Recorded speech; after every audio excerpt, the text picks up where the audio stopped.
Close out. Close out. Let's close out. Close out. Close out. Close out. Let's go to. All right. Let's go to.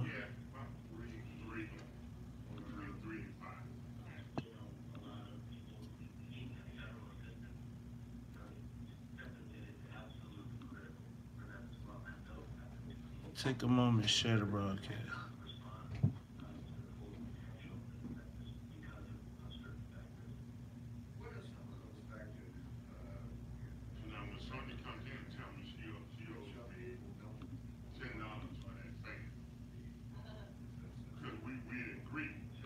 What up, Berdella? What up, Deborah?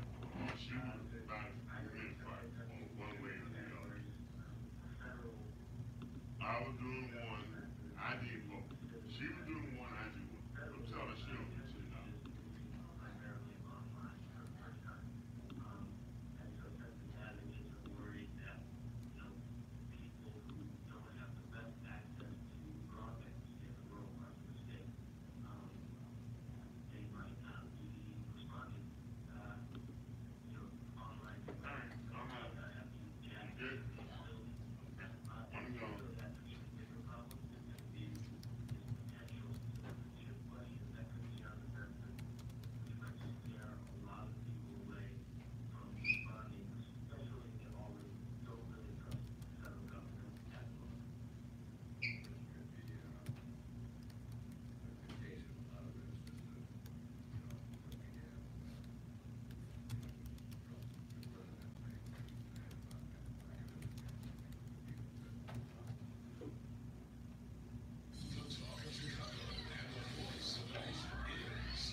All right, man. All right, man. Oh.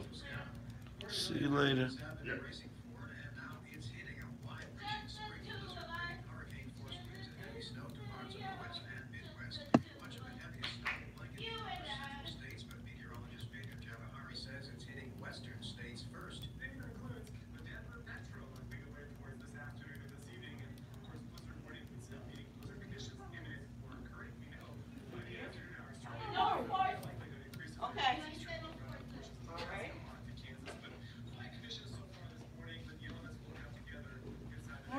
Good morning.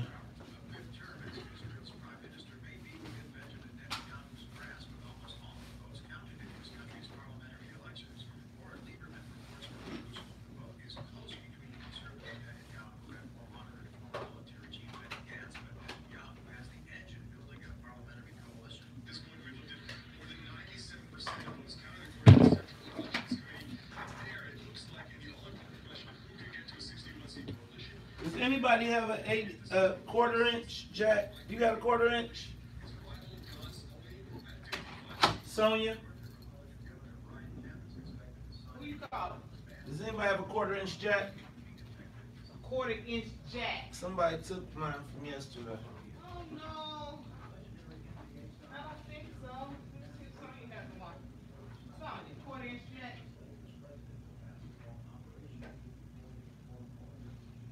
Adapter. Wayne. Wayne just left. Oh, he bought the fan in this, huh?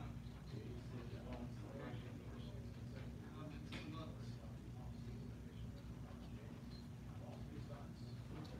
I'll see what Pepe got one.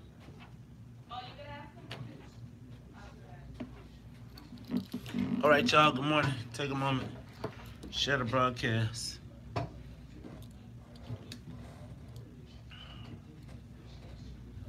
I think I'm kind of ready.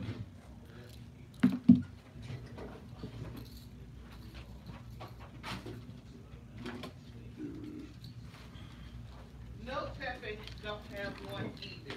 Okay. What's the sports dude is coming in studio? When is he coming? That's today. Shit, at 8? Yep. Okay, that's fine. Yeah. Does he have something he wants to talk about specific? Well, I mean, is there something happening?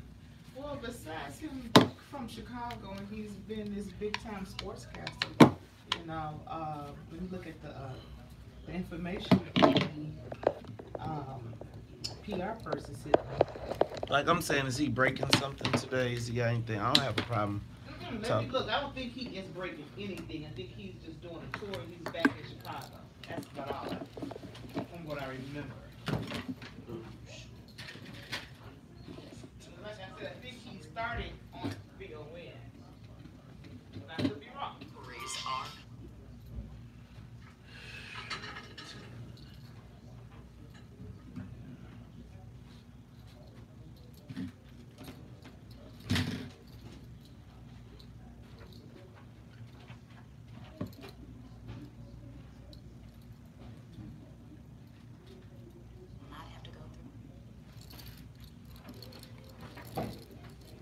All right, y'all, take a moment to share the broadcast.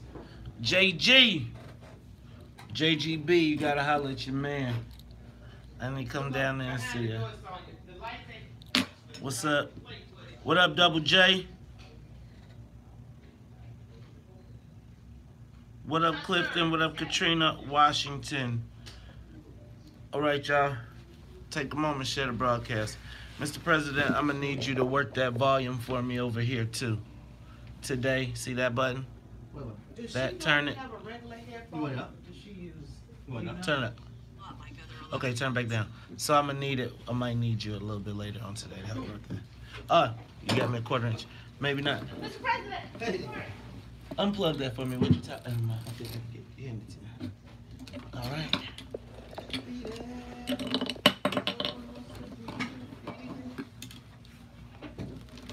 Showing how funky, strong is your fight.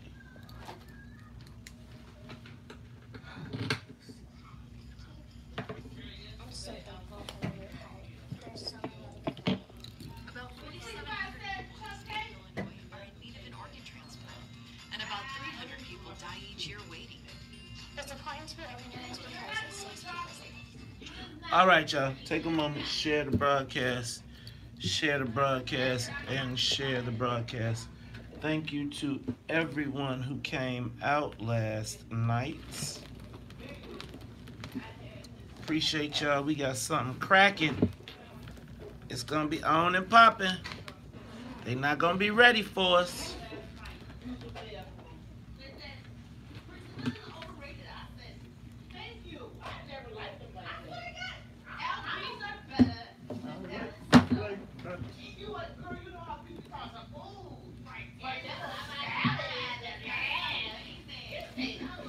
Y'all take a moment to share the broadcast.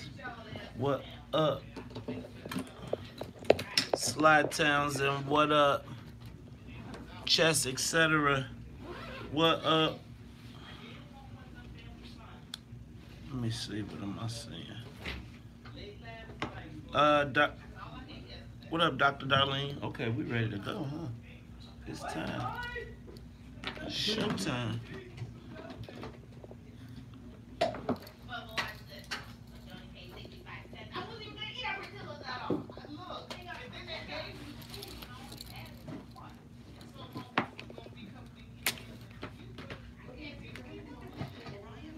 Can y'all hear that?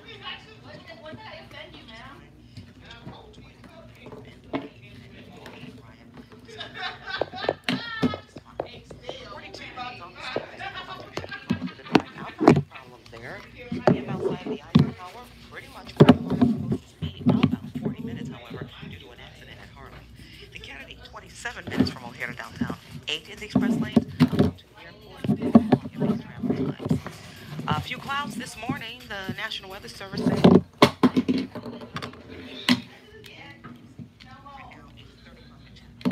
take a moment to share the broadcast. They have to look at traffic weather. I'm an expert of the top WVON. The views expressed in our programs are not necessarily those of WVON, Midway Broadcasting Corporation, or participating sponsors. Live from the Xfinity Studios at WVON. to The Morning Show with Maze Jackson on the Talk of Chicago, 1690 WVON. Rise and shine. Wake up! Wake up. Wake up! Wake up. Wake up! Wake up. Rise and shine with the WVON Morning Show. Wake up! Wake up! Wake up! Featuring Maze Jackson. Do you understand the words that are coming out of my mouth? The WVON Morning Show.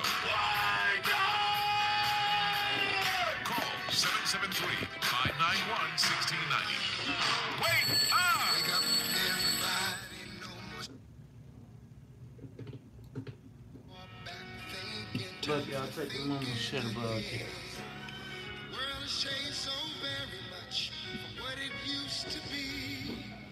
There's so much hatred, war and poverty. Y'all take a moment to share the broadcast. Y'all ready? Let's get this thing rock and rolling.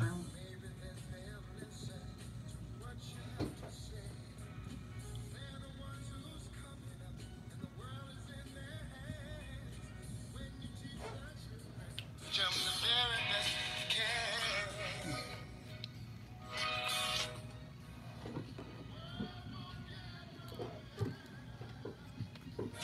If we just let it be. Facebook, you about to have some problems.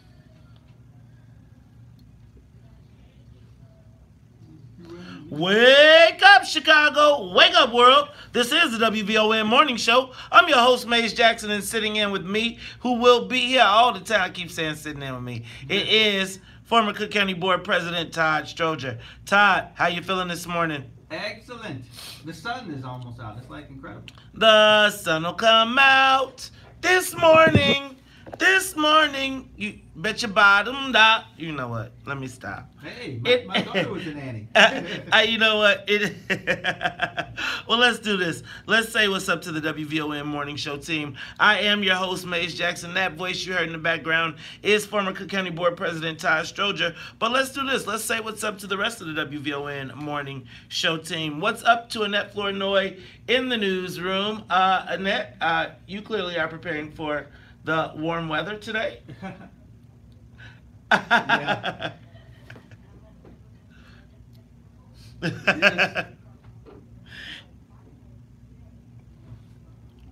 Today is National Siblings Day. You know what?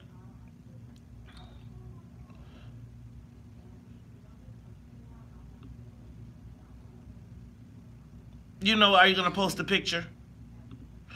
So you're not going to do anything. You know what? I don't know very much about all these crazy holidays either. So I am, Happy Siblings Day, Aunt Tennille.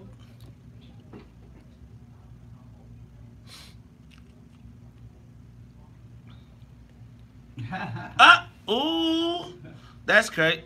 They still do it to you? You know what? Well, y'all know. You know what? On this Siblings Day, this is the day, the rebel day for the good siblings. Happy Siblings Day. I want to send a shout out to my sibling, Tennille Jackson, and everybody. Y'all know what? Since let's play along. I guess it couldn't be too bad to say nice things to your siblings on a day like today. I'll say something nice to my sister. All right. So shout out to. Ah!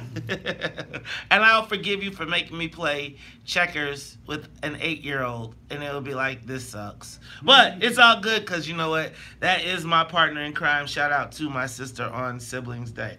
All right. Let me say what's up to the WVON, to the Wonder Twins. What's up to the Wonder Twins, both Sonia Escobar and Sonia Tompkins. Ladies, how are you all feeling today?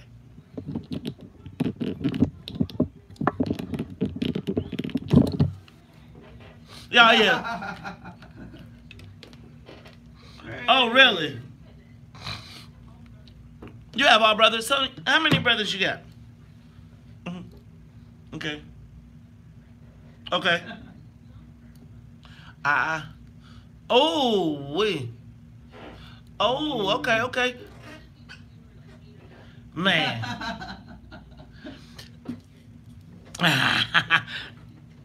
Oh, dang. What about you, Sonia Tompkins? You got siblings?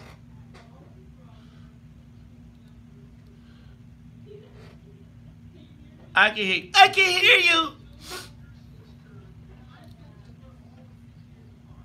Each one? Wow. It's like your mom was like, I gotta put some space in between y'all. That's some real space. Ah, okay.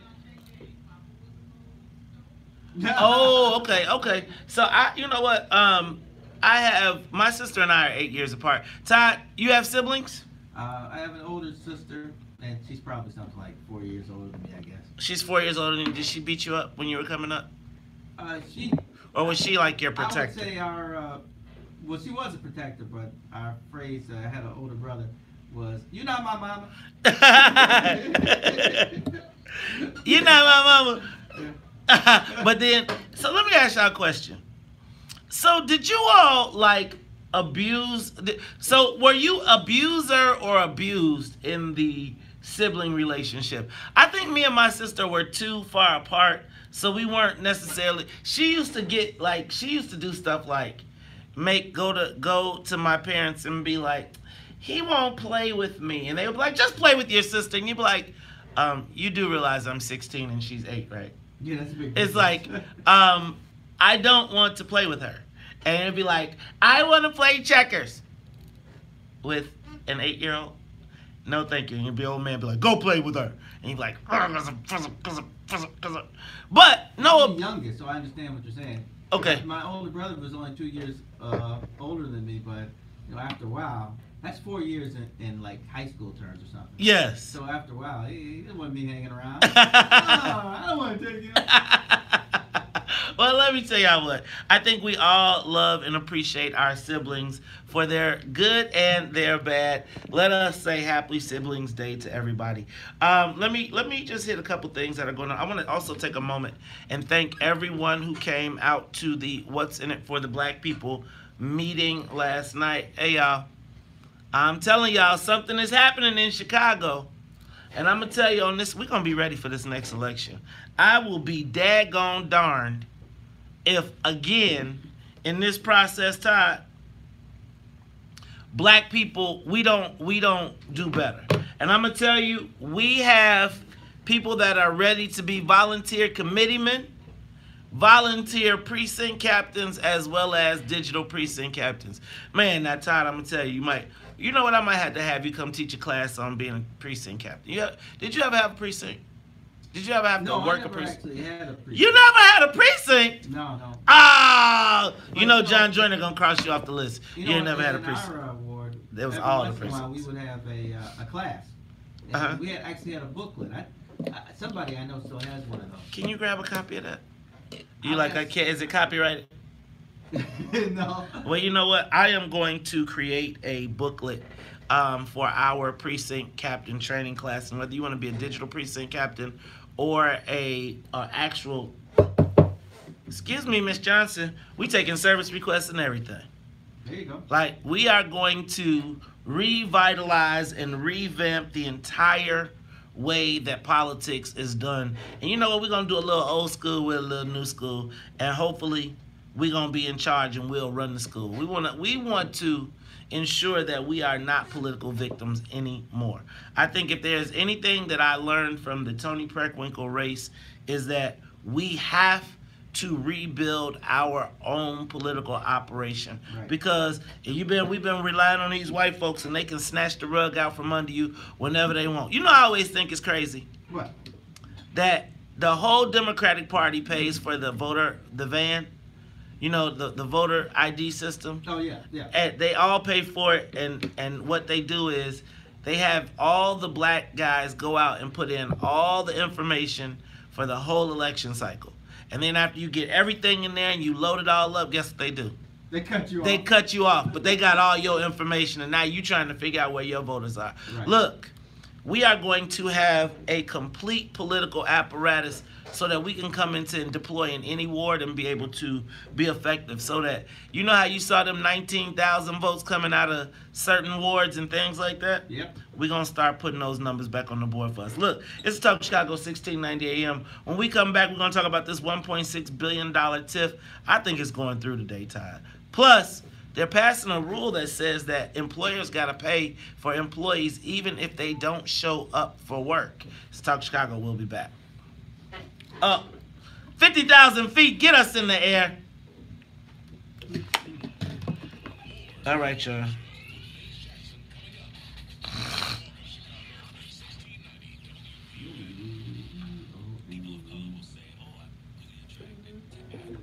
What's up, y'all?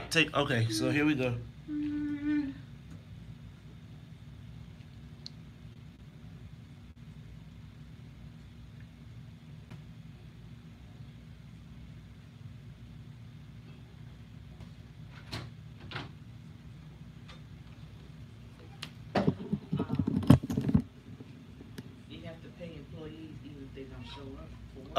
It's if they want you to give your schedule 10 days in advance, and if you don't, and if they change your schedule within 10 days, they can you have to pay 50% of the salary of what they were supposed to get.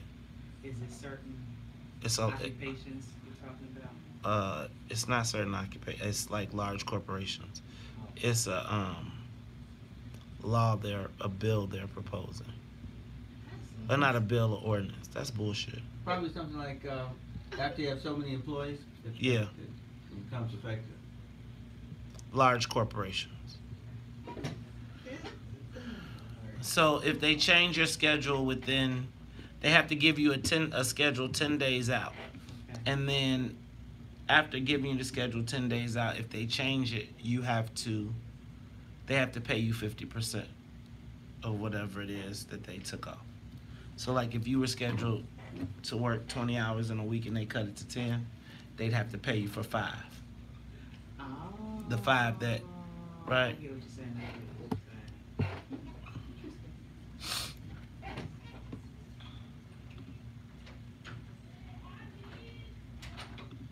Sorry guys, we went down. My phone updated. Welcome back.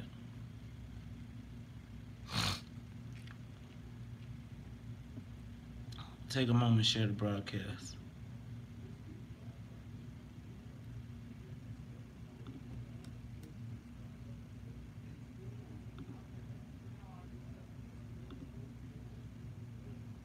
Why you say ooh, Tanil?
Might be that close.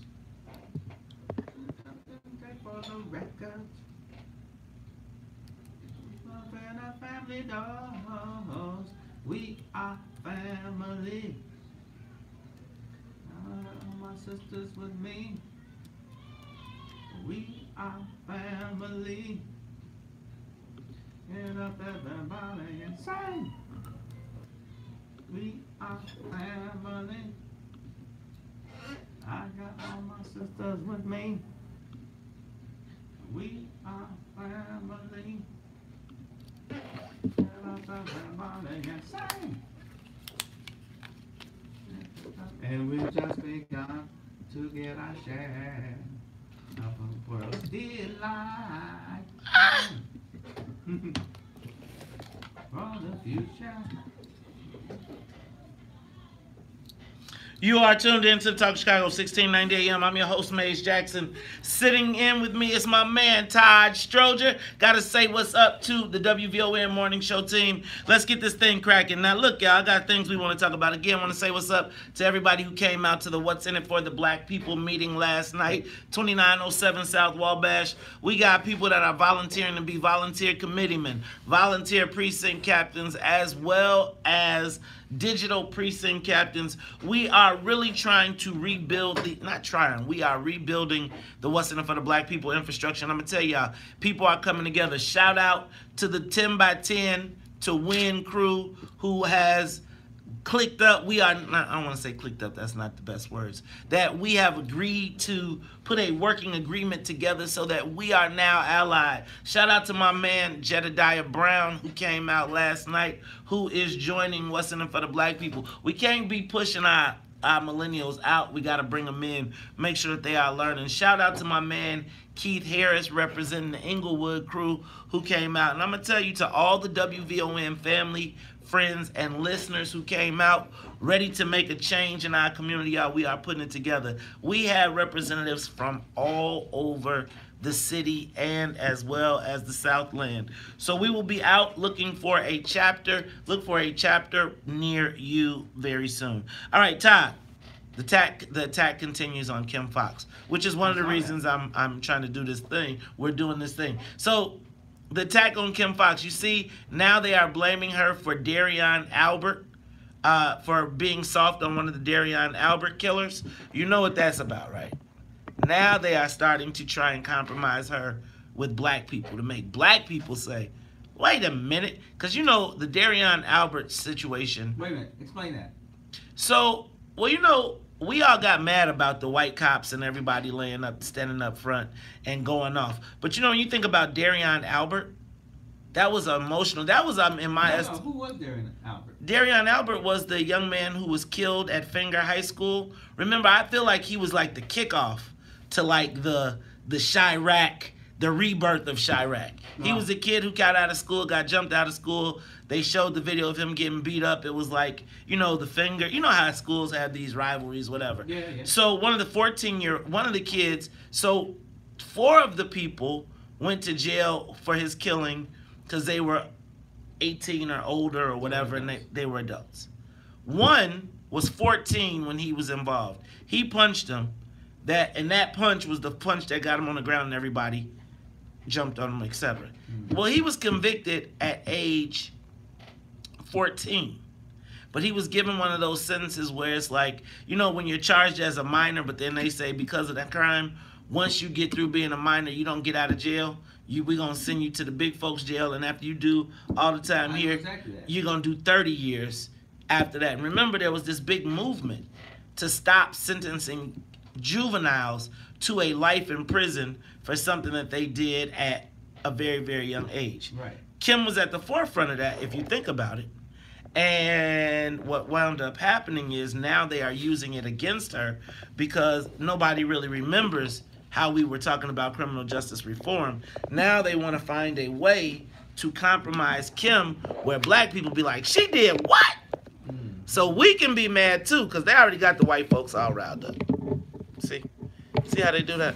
No, I hear you. I mean, I had a family member who served 20 years, started at 11, got out at like 21. I mean, man, that's crazy.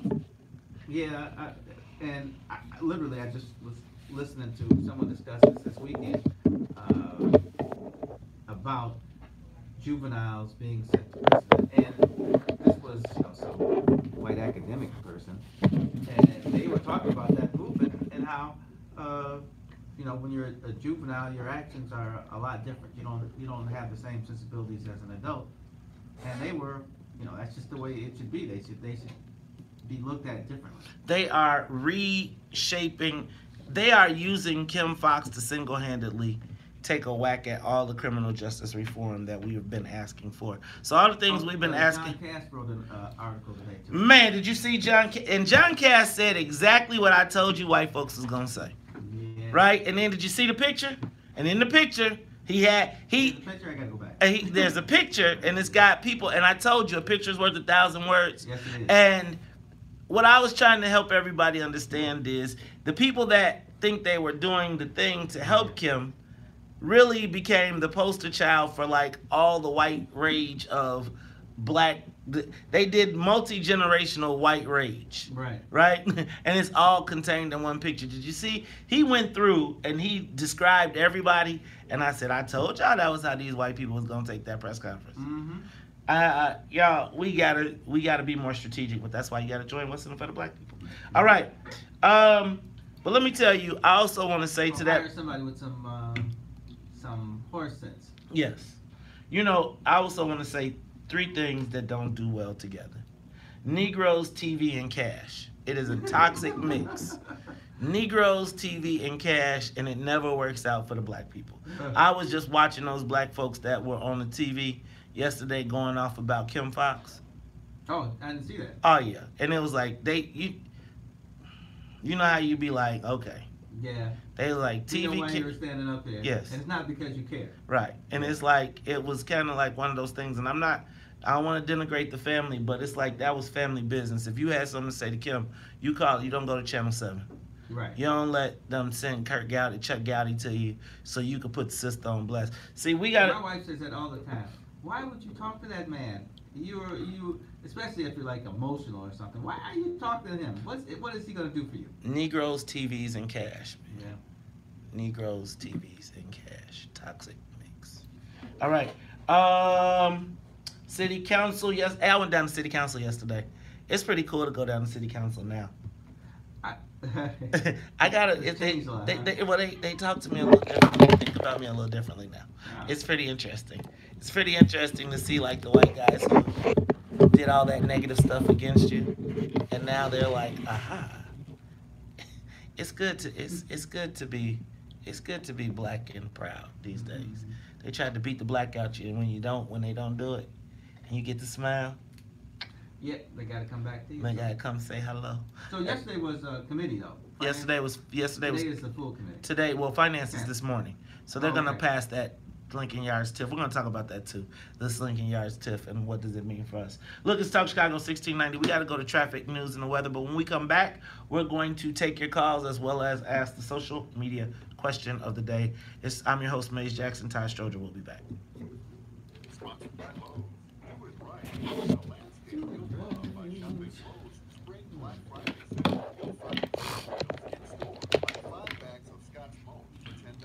So this is the money part of what's going to happen, but the actual, you can do it here on the area isn't there yet, right? Say that one more time. So they haven't approved the land part that we're going to. The land is already acquired, I thought. I thought they already acquired the land. Oh, wait a minute. Okay, I'm sorry. Yeah, I'm sure. So O'Connor is in charge of finance. O'Connor is now the finance chair. Okay. He agreed to hold the vote. No. Right. Kappelman, I think, is zoning. Yeah, Kappelman is zoning. So it's what? Not that I care. They wrote some kind of article about the whole timeline. Oh, you know what? I don't know if did you see Eric Zorn wrote an article too? Yep. Yeah, they're all over her. Yeah, our Kim. We'll do the best we can. But I understand that. Hold up our end of the bargain. Whenever power on me, everyone take take a shot. Now the gathering comes. They like, it's like birthday licks. Yeah, exactly. Birthday licks, come over here and get you some. But you gotta see it. Like what pissed me off yesterday was them black people on the TV show doing they thug thistle like, yeah, we on TV now. Man, bro, and being a media whore myself, I'm like, what channel did you say? I'll be there.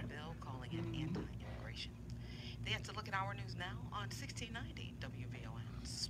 traffic and weather up next. Take a moment, share the broadcast. This news report is sponsored by Oh, Mako. wait. You might not be able to get a new car with your tax refund, but you can make your car feel Let like me it's see if brand my new. joint is All it working. needs is a great paint job. Come into Mako today and get your dream paint job during their tax season sales event. Ladies, the wait is over. The Chicago Minority Supplier Development Council is hosting their inaugural Global Women of Color Symposium, Tuesday, April 16th, in the Aon Grand Ballroom at Navy Pier from 1 p.m. to 7. This enriching event will give female entrepreneurs the opportunity to network with other successful businesswomen from around the country. Learn how to grow your business from grassroots to a global powerhouse.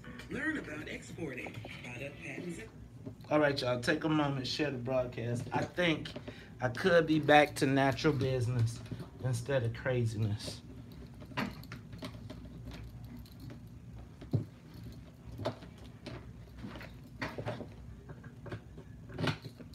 Whew. Take a moment, share the broadcast. Share the broadcast. I'm trying to get it right, and I just can't get right. You know what? I think I got to start watching some movies over, guys. Because some movies that I don't think I liked, I think I missed the whole thing. You ever watch a movie and like somebody else describes it to you and you missed everything that they said in the movie? You be like, wait a minute, they did that? They watched the same movie? Or you missed the interpretations, and then you like, damn, let me go rewatch that movie. Vince does that to me all the time. Like, he'll watch a movie and he'll be like, did you understand the part when the blah, blah, blah? I'll be like, man, I'm not that deep. It's like, oh, that's what that meant. He'd be like, the symbolism and the foreshadowing and the blah, blah, blah. What movies are you thinking about? Well, I want to go back and watch Life now. Oh, Life is really good. Because I didn't I think... was just talking about Life. I think we were talking about it, too. I didn't think it was that good. But then I started watching it the other day. Funny. I felt the same way the first time I saw it. And I started watching it in pieces. You know, I'd turn on and be on. I watched 5 minutes. I'm like, oh, God, that was fun. I think, like, I was expecting it to be with Eddie Murphy and Martin Lawrence. I think I had an unrealistic expectation of hilarity. Right? Like, ha, ha, ha, ha, ha. And it's like, now right, now it's kind of like, damn, I see how you did that right there, Eddie. Yeah. There's so much going on in that movie with so many people. Everybody had their role to play, and I thought that movie, they really played it well. I mean, I don't think about Eddie Murphy a lot, but he, in my opinion, he was like Sidney Poitier, and he put things together for black folks that you weren't gonna get from white people. And you know, he humanized black people, which is something else you don't generally get from white people when they're making things.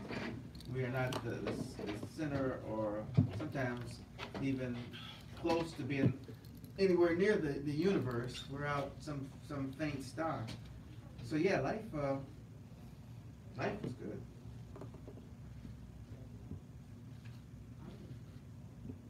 That's funny. A friend of mine, you know, Lance Tyson, I gave him Cool Hand Luke to watch, and I was like, this is like an Easter movie because it's about sacrificing yourself for the group. And he watched it, he just couldn't get it. I don't know if it was the movie or maybe I was making too much of it. Yeah. I don't know.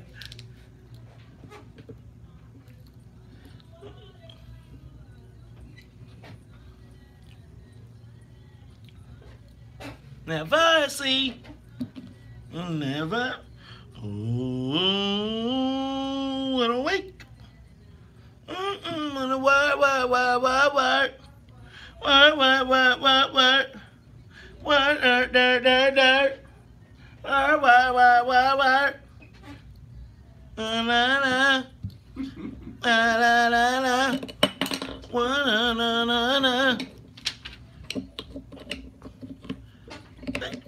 Choose me straight.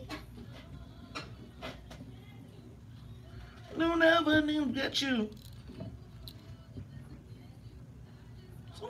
this trick to you. I want that juicy. I want that juicy. Say.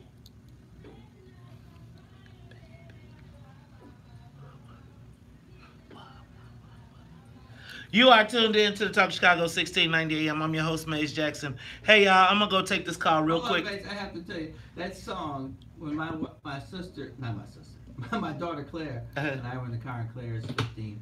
And the first time she heard that song, which was probably 14, she was like, what is she saying? What the heck is that?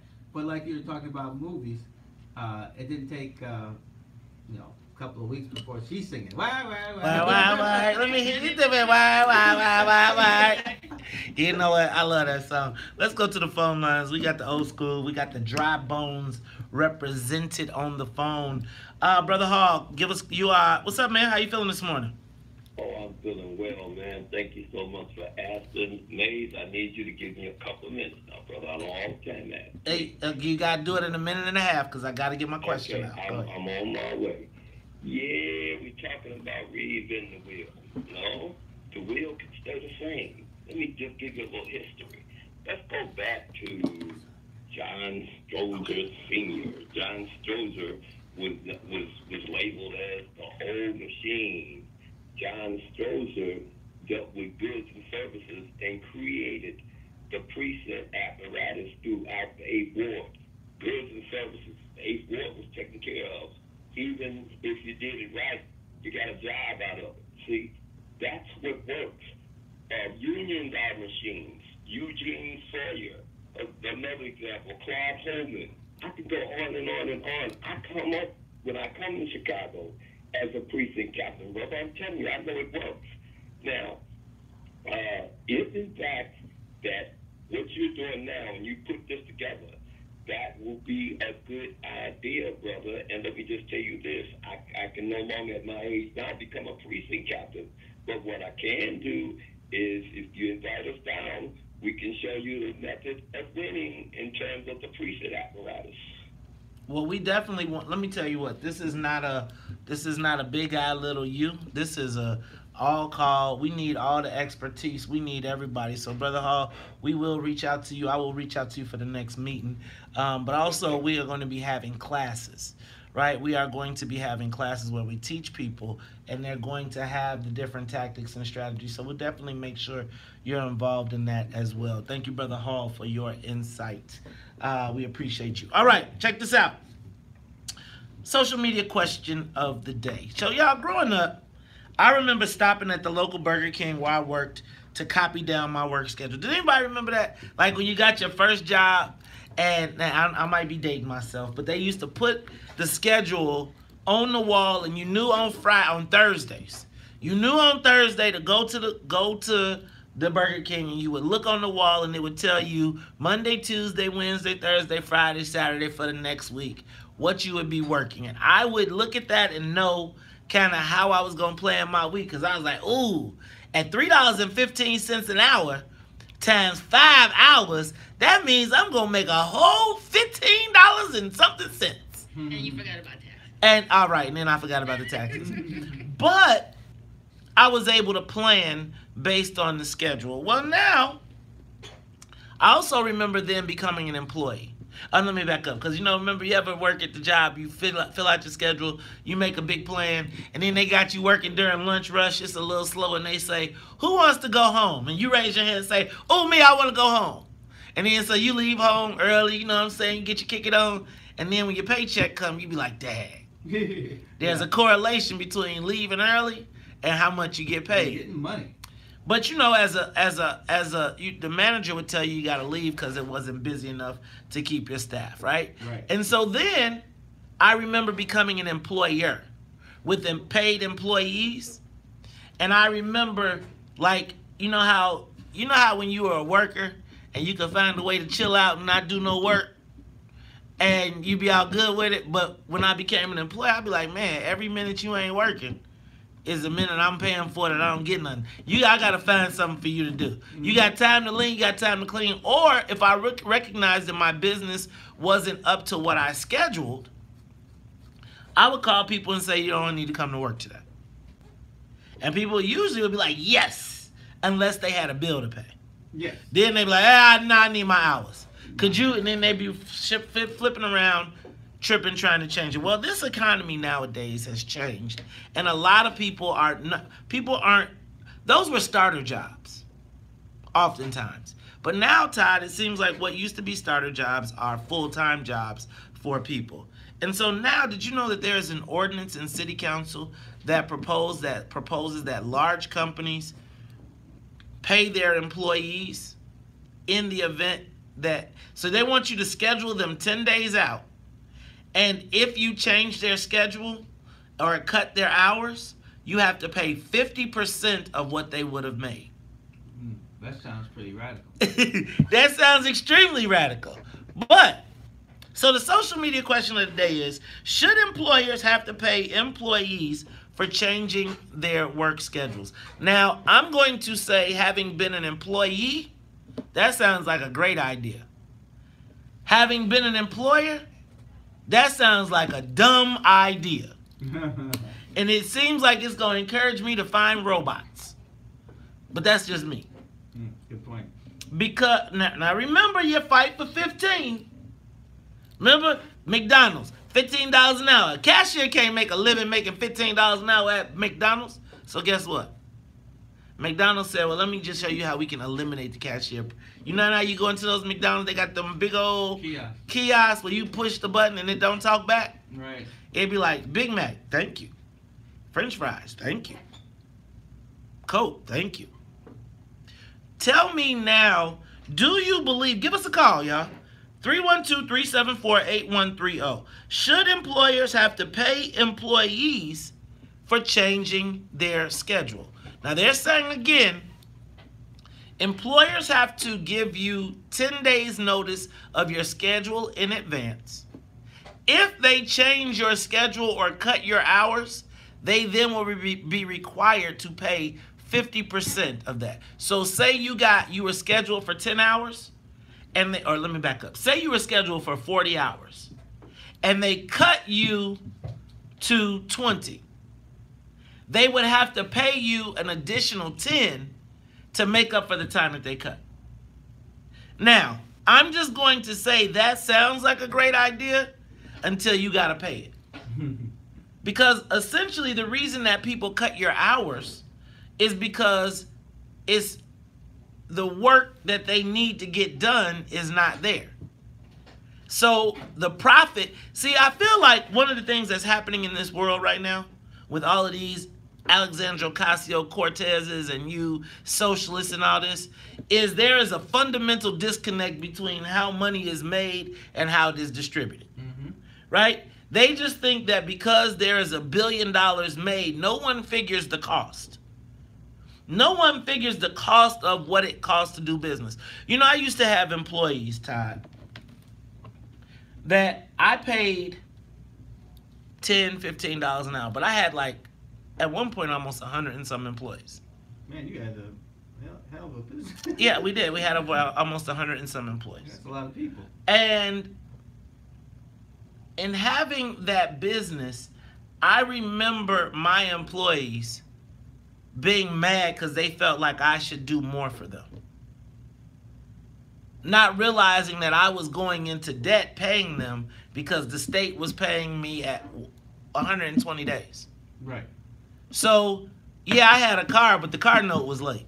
Yeah, I had a house, but the house note was late. Yeah, I had to, but as I'm doing all this, is to pay your payroll. Because as an employer, I do want my employees to do well. My most valuable resource was my employees. Right. But I also didn't want them to put me out of business. And I feel like this proposal is a potential way to put people out of business or to automate more. One more way they're going to start making Terminators. Oh, you know what I call this in the progressive world? What? Unexpected. Is that what you call it, or you thought about it? You better think about it. I actually have this phrase, and I forgot what it was. Okay, well, look, let's talk about it when we come back. 56, man. You know what? Unexpected consequences. Unexpected consequences, right. Now, see, you didn't make that up. No, Somebody. I say it. Oh, okay. I call them the unintended consequences. Because That's what I would. That's what you say? Man, thank you. Okay. The unintended consequences. Give us a call. 312-374-8130. Should employers have to pay for changing employees' schedules? Give us a call. We'll be back after traffic and weather. More of the morning show with Maze Jackson coming up. Everybody say yeah till they got some staff. That is such a progressive thing. We are going to change the world. We're going to spend your money to do it. Yeah, and then they got this grandiose idea, and they pass it, and then all these people suffer on this end. They're like, well, that's unintended consequences. So, for change, some people have to suffer, basically. So, that's why I always say, change for change's sake makes no sense. There has to be some real thought put behind change, and it shouldn't affect you in a negative way if the whole plan is to help people. In some ways, you could say the cutback amendment that cut the House from 177 to 118. In some ways, it saves money, but on the other hand, there used to be people in the Republican camp that were from Chicago, and there were people from the Democrat camp that were from downstate. So there was greater talking and understanding of issues. Now we just regionally fight. It's all just, I hate you, and I don't know nothing about you. It's like being black and white. We live in our own neighborhoods, they live in their neighborhoods. We don't have the same issues in our neighborhoods, so they don't understand us, and we don't truly understand them, or at least maybe we feel like we understand them more than they understand us, because they have more of the share, so we pay more attention to them. Since we have less of the share, they don't have to pay as much attention to us, because we can't really affect their lives in any true fashion. The only way they feel that we affect their lives is through crime, which is probably why they're always trying to send so many of us to jail. Which goes back to what Mace was talking about earlier about juvenile sentencing, where juveniles can be sentenced like I was saying, like my relative. He actually shot someone when he was 11. But as sociologists will tell you, when you're 11-year-old, you don't process that the same way as when you're an adult. So he did 20 years. Now his mother was with him all the way, so he came out a productive member. But a lot of kids are just going to be lost after something like that. They're not going to get that same support. And all this stuff is really a regional battle. It's regional, and we're fighting about money. And what is power? Power is the ability to make money go which way you want, and have people do what you say. And why do people do what you say? Because you got money. So we need to be more in the money. So here's my thing. I feel like the progressives, these progressive ideas are because they don't make money, right? They ain't spending the money. It's somebody else's money they spending. It's like they are redefining the whole idea of business. It's like they are really turning to socialism. Like at a certain point, that goes to a point. Fair work week means that, okay, everybody show your ass up, and you go and you are now officially a French fry maker, and you will work 40 hours a week making French fries. Sick? That's crazy. No, that's fair work week. This y'all losing y'all mind around here. Don't let Alexandra Ocasio-Cortez get y'all ass. Taking care of business every way. I've been taking care of business.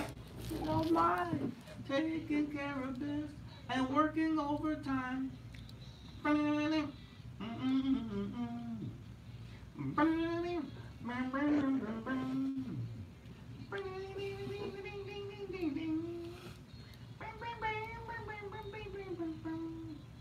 You are tuned into the Talk of Chicago, 1690 AM. I'm your host, my Maze long Jackson. haired rock. That's your long hair rock. 70s. That's taking care of business. Bachman Turner Overdrive.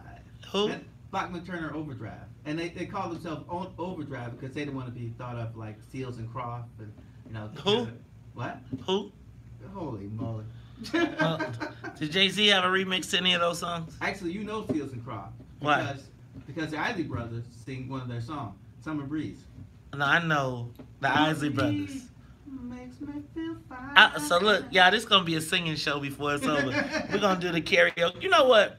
We gotta come up with a show's a karaoke for the show where our callers can call in and we can karaoke together or something like that. Look, I was talking to a lady yesterday, and she said, "Oh, I love you and May." She says, "Boy, sometimes I gotta pull over. You guys make me laugh so much." And I said, "But this is a serious drama." Right, we serious. Let me tell you, it is funny. I would tell you, I went to city council yesterday, and when I was down at city council, my man Nick Spazzato rolled up in the wheelchair like, Maze, we gotta do another show together. We have a great time. You gotta call that Flannery and tell him, look, man, I'm telling y'all may not recognize this, but the WVON morning show is really woven into the political scene in Chicago at this point. I'm telling you, like Fran Spielman. You know what I'm saying? Like, these are people like icons in the industry. Like, hey, I saw your show, good stuff. She was like, anytime we make news, Todd, she's happy to. She said, just send it over to her, and she'll make sure that she gets it in. Cause she was like, and I was like, Fran, I want to be on your show, and she was like, I don't really interview media personalities. I was like, but I'm not a media personality. Right. And I was like, hold it. Maybe I am now. All right, y'all. So let's ask the social media question of the day. Should employers have to pay for changing employees' work schedules? Now, there is a proposal, and this is something that's been happening across the country. There's a proposal in, an ordinance filed by Alderman John Arena in City Council that is suggesting that large companies give employees 10 days notice of what their schedule will be in advance, and if they change that schedule, they would be required to pay them 50% of the changed or the lowered hours that they anticipated. Y'all, this is a setup to have robots take over the world. Y'all don't believe me? I keep telling y'all, remember Fight for 15, McDonald's? You know what McDonald's is doing that I like? They're saying they are committed to being America's first job. They like, could y'all get this is McDonald's. Like, McDonald's was my first job. I don't think that McDonald's should pay you for not coming to work. Do you understand what the shorty's gonna do? Right? Let me stop. Let's go to the phone lines. Lisa, you're on the Talk of Chicago, 1690 AM. Should employers have to pay for changing employees' work schedules? What do you say? Good morning. Good morning, Dr. Lisa. Hi. Oh, okay. Yes, this is Dr. Lisa. No, I don't think they should have to, but at the same time, as a nurse, I know that some nurses get called and say you don't have to come in because it's low census day. So those nurses have an option of using their PTO, vacation time, or whatever. But what about the ones who make minimum wage and stuff like that, and they need their money? I mean, I would love to get paid if one of my patients counseled or me, but I know that's not going to happen. So I'm actually on the fence on that. I don't know. It's good for the employee, but it's not good for the employer. But let me back up, because you said something. You said a low census day. And so basically that means that they don't have as many patients in the hospital, so they don't need to have nurses on top of nurses, correct? Right, so, exactly. It used to be that they would pull you to another unit. If you worked one med-surg unit, they could pull you to another one because they may have been short-staffed. But what if you work in something like mother-baby? You can't get pulled to anything except for pediatrics. So if they have a low census and your mother-baby, you have low census, you stay home. And some nurses, it affects their paycheck. And it's at a last-minute notice, so it's not like they can call an agency and say, okay, I want to work today.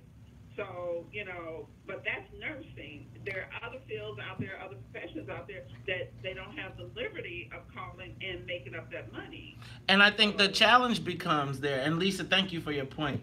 I think the challenge there, though, comes is that you don't give the employer the opportunity. Some businesses are ebb and flow businesses, right? And your profit margins really are based on the salary. Like when I work, your profit margins are also based on your payroll. So, for instance, if you are, let me give you an example. If you are at Burger King, and they project that they're going to make 20 Whoppers, 15 Junior Whoppers, blah, blah. There is a calculation that says to make this food, you need this many people.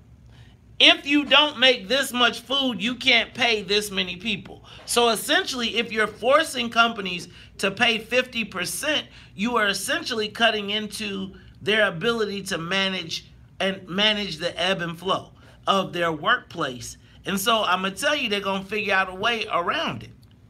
Yeah, that's what they do, because they're not in business to actually lose money. And that is what I think the challenge of this socialism is, that people don't understand that it's like they're asking for the government to do this, but when the government starts telling you, you now are the lawn care expert and you better be there 7 days a week and you don't got no options, but you get this much money, then you're going to be talking about we in communist Russia. Let me go to Karen, Sister Karen. Karen, you want to talk Chicago? Sister Karen? Yeah, hello. You want to talk Chicago? Oh, good morning. Good morning. Good morning, King. How you doing? Good morning, Queen. Listen, everybody should do that, because remember now, there's only three things we come here with: time, treasures, and talent. And whoever and whatever get majority of my time will get my treasures and talent. So if we even the board, if we even it around the board, we will all be back and forth. I've been an employer all my life. So, and I've always told my employees, I need you more than you need me. Because money is nothing unless you got people with power. We'll talk about it all when we come back to Talk Chicago, 1690 AM. The Talk of Chicago. I need a clock! 1690 WVON, Berwyn, Chicago. I'm telling y'all, see, if it's all even, let me tell you what that means. That means that everybody's wearing blue on one day. Right? It's as you start to say everybody's even and equal, huh? Okay.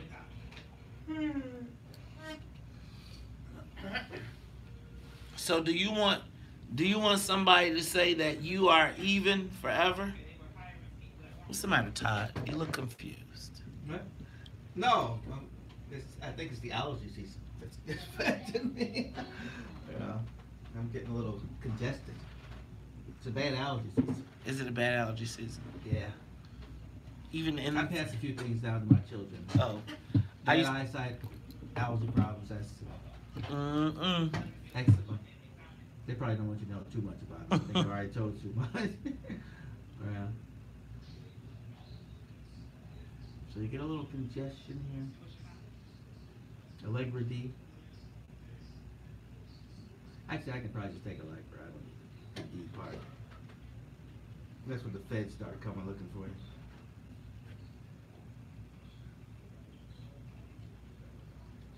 Actually, I had a couple of people, because I did a couple of events yesterday. What kind of events did you do?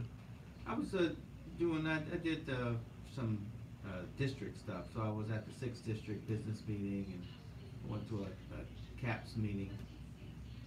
And a couple of people, seniors, like, oh, listen to you, man, on VON. Lots of love, lots of love. Yo, Isidore Glover mentioned you the other day from North Beverly. Isidore Glover had a men's event on Saturday night. We get our hair cut at the same place. Oh. And so he invited me to come on. He invites me to this gaming night he does every once in a while. But that was the gaming night. Oh, really? That was what it was. He wanted me to come by. Oh, did you go? I went, but he was late to his own event. How did you enjoy your time at Burger King?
my apron and my shit. I was a crew trainer. I had my 2 spatulas.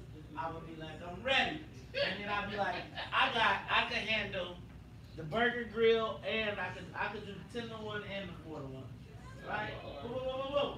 Man, they are talking about working and fast food. Like they That is something I never did. I could just take the whole grill. Did work at Toys R Us, which was very interesting. Man, please. McDonald's with them ketchup guns. I remember when we had to fill fries, when they brought out the extra large fry box, this is what our manager used to tell us. Don't open the box. Just put the spatula in and just pour it in. Right. I'm like, what? They ain't even full. Right. And you know, Negroes be like, like, hold on. Because they'll bring them back. Oh, you like, in what's the this? city. You didn't even open up. I'd be like, looking I at my know. manager like, what you done did to me? I'm in trouble now. We used to sell, when I was in Wild, we used to sell bad things out of the drive-thru to the white kids. All the Bolingbrook guys, because we used to come to Lyle, because they was actually, back in the day, paying like $9, $10 an hour. Really? Because they couldn't get none of the kids from the town to do it. So all the Bolingbrook kids would come out there and you would be balling. Like, we was looking like, there was a point when we stopped trying to do stuff because we was making enough money selling burgers. You could live the doughboy lifestyle working at Burger King and McDonald's. I'm telling y'all to this day though, I'm telling y'all now, I want to do a promotion at McDonald's where I get to work in the grill area and make the hamburgers and Big Macs. And I also want to work at Burger King because I could still make a Whopper and I bet I can make it faster than anybody. Mayonnaise, lettuce, 2 tomatoes, 4 pickles, 3 rings of ketchup, ½ ounce of onions, close it, bam! And I got the rap game down. I still do I use all my tactics at home when I'm making my own street food sandwiches. Man, I used to come up, and the best part was I used to close at McDonald's, so we would make all these damn concoctions. Like, we would make these chicken McNugget sandwiches where we would wrap them in cheese, throw them in the fryer for just enough for the cheese to melt, and then put them on bread. Man, do y'all remember, what was it, the Big and Tasty? What was the Big and Tasty? When it's the hot side and the cold side? The hot side hot, the cold side cold. I used to hate when those suckers came through. But I'm going to tell you, I used to be the king of the grill. I would come in like, I'm doing 10-to-1 or 4-to-1. I'm like, y'all get out the way, I take 10 and 4. And I do grill. Man, please. I could flip a hamburger so quick. And you know what, back in the day, can I tell you what? There was hardly any Latinos. Really? There might have been like 1 in each place.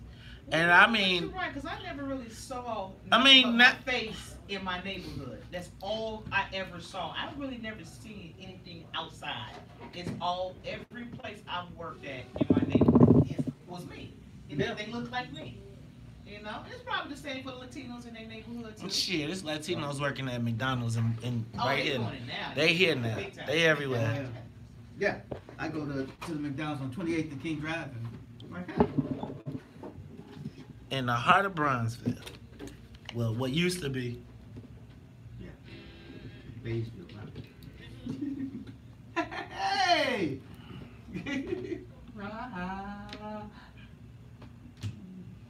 Summer breeze makes me feel fine, going through the jasmine in my mind.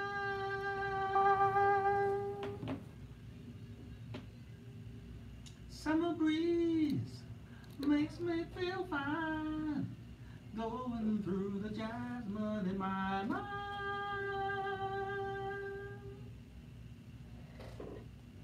Going through the jasmine in my mind. Hit it, Ernie. Summer breeze makes me feel fine, going through the jasmine in my mind. You are tuned in to Talking Chicago, 1690 AM. You know, sometimes I look over there and watch Sonya sing, and I'm like, I probably shouldn't watch that. That's she gets too excited. I'm like, boy, that's probably should be on some kind of HBO at night. You better know Sonya is a musical genius. Yes, she is. She is a musical genius. Did Thank y'all you for playing that? Get it in Maze's mind. And then did you see, Todd? I heard you singing it. So y'all, in case y'all did not know that voice, if the song sounded a little different, that's because former Cook County Board President Todd Stroger was picking up the vocals. Shower, not in the real life. All right, this is the WVON Morning Show. It's the 7 o'clock hour. You know how we do at the top of the hour. Got to say what's up to everybody that's in the building. What's up to Annette Flournoy in the newsroom, as well as the Wonder Twins. That's Sonia Escobar and Miss Sonia Tompkins. Y'all, check this out. You know what? I'm going to take a couple calls before.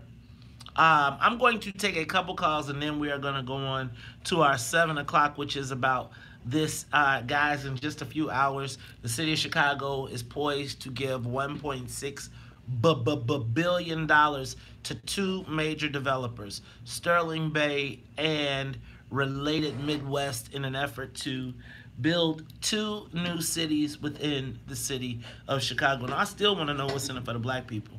It's gonna happen, y'all. My estimation, it's a lot of showmanship going on, but it's gonna happen. But in the meantime, we got to figure out what happened. But before I do that, I want to finish up with the social media question of the day. Should employers have to pay employees for changing their work schedules? Let's go to Art. Art, you on the Talk Chicago 1690. Hey, what's going on, Dave? What's up, Art? Who you, Todd? Good morning. First of all, they know they should not. It's ridiculous. It don't make any sense. Number one, McDonald's, Burger King, White Castles, and all these jobs were designed for teenagers to be employed while they were in school or just getting out of high school, going to college, and for those reasons. It was not designed for grown men and women from that perspective to be trying to raise families. I wholeheartedly agree. This was a clear breakdown of family values and codes of conduct because not most, but when people decided didn't want to go to high school, drop out here in the streets, and didn't want to do the proper things, and then have children, and then now you want to blame this problem on business people. And last point, the reason McDonald's and them operate from that, people used to say, because when I was running my business, they knew for sure if I come in, they were guaranteed to get paid their check, whether they performed or not. So this is the reason they cut down, they helped to force people who work, so they wouldn't just get a free check, because most people didn't do anything but walk around all day, and their employees have to pay them. So I leave with that. But no, they should not. May God continue to bless. Thanks, Art. Let's go to Zendrea. Zendrea, you on Talk Chicago 1690. Good morning, Todd and Maze. This is my first time calling. Thank you for taking my call. Thank you for calling. Where are you calling from? I am calling from Chicago. That's where I'm driving right now. What's that? What's that? What's that? But I'm from, well, really, I am from Chicago, but I live where you grew up.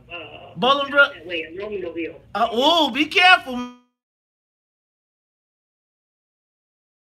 You know what? Go Raiders, and I'm going to be out there this weekend, so maybe I'll see you. Go ahead. What's going on, Zendrea? All righty, cool. So I'm calling, I think that it would be a good idea for employers to pay if they have changed the schedule, because that helps the employees to set expectations with regards to their financial things that they have to take care of. And by the same token, it's helping the employer in the long run, because if they're not retaining good employees because they're not the employer of choice, then they're going to have to spend money anyway to recruit new people.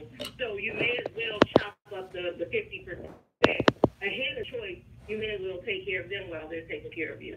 Okay. Well, that's a fair point of view. I don't know if I agree with it, but I appreciate you, and thank you for calling. All right. All right. Shout out to Bolingbrook and Romeoville. Shout out to Chicago. All right, let's go to Tamiko. Tamiko, you on Talk Chicago 1690. Good morning. How you guys doing this morning? I know you are. You better be somewhere taking care of your business in Washington, D.C., Madam President. Go ahead. Listen, so I hear three things building with. So, number one, let me get this straight. We want to further empower the clock milkers. That's number one.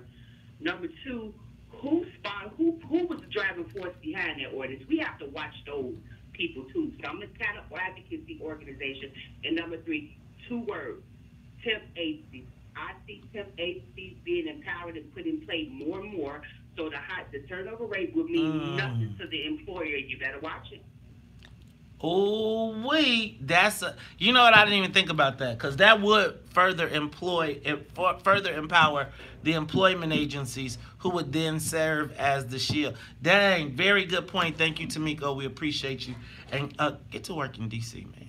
You gotta work. She in Washington D.C. doing the WVON morning show and being the president of What's in It for the Black people. You go get them congressmen. Tell them we will not cut. It's the WVON morning show. I'm your host, Maze Jackson, Ty Stroger. Ty, let's pick this thing up and let's take the airplane a little different direction right now. Let's go to this $1.6 billion TIF that is about to be released for the Lincoln Yards in the 78. Basically, Lincoln Yards is a new development put on by Sterling Bay Development Company. And the 78, which is actually right across the street from where we are right now, is that vacant Tony Resco land that people drive by all the time when they cross the Roosevelt Bridge and they look to the south, and it's always been vacant. Well, now there is $600 million being allocated for that, or they're supposed to be. Last week, earlier this week. So 78, is that a reference of a new neighborhood? Yes, so there are 77 neighborhoods. The 78, they are suggesting that they are building the 78. That's how big it is. Right. But how about this? They really should call it 79 because Lincoln Yards is not going to be part of Lincoln Park. That's going to be a whole city within itself in which, that one alderman didn't even want black people to come to. He didn't even want us to come to Water Tower Place. We've been going to Water Tower Place since I've been a kid. Oh, geez, since I've been a kid. And he like, you can't be in there after 6 o'clock if you black. Oh, not if you black, if you a teenager, black teenager. The youth. Right, the youth. So, let me ask you, so Mayor-elect Lightfoot told Mayor Rahm Emanuel she would like to slow down the Lincoln Yards development to consider it. To which Mayor Emanuel responded he would not hold the vote.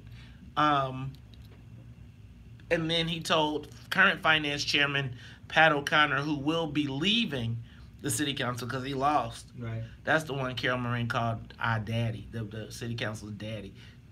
Really just still bothers me.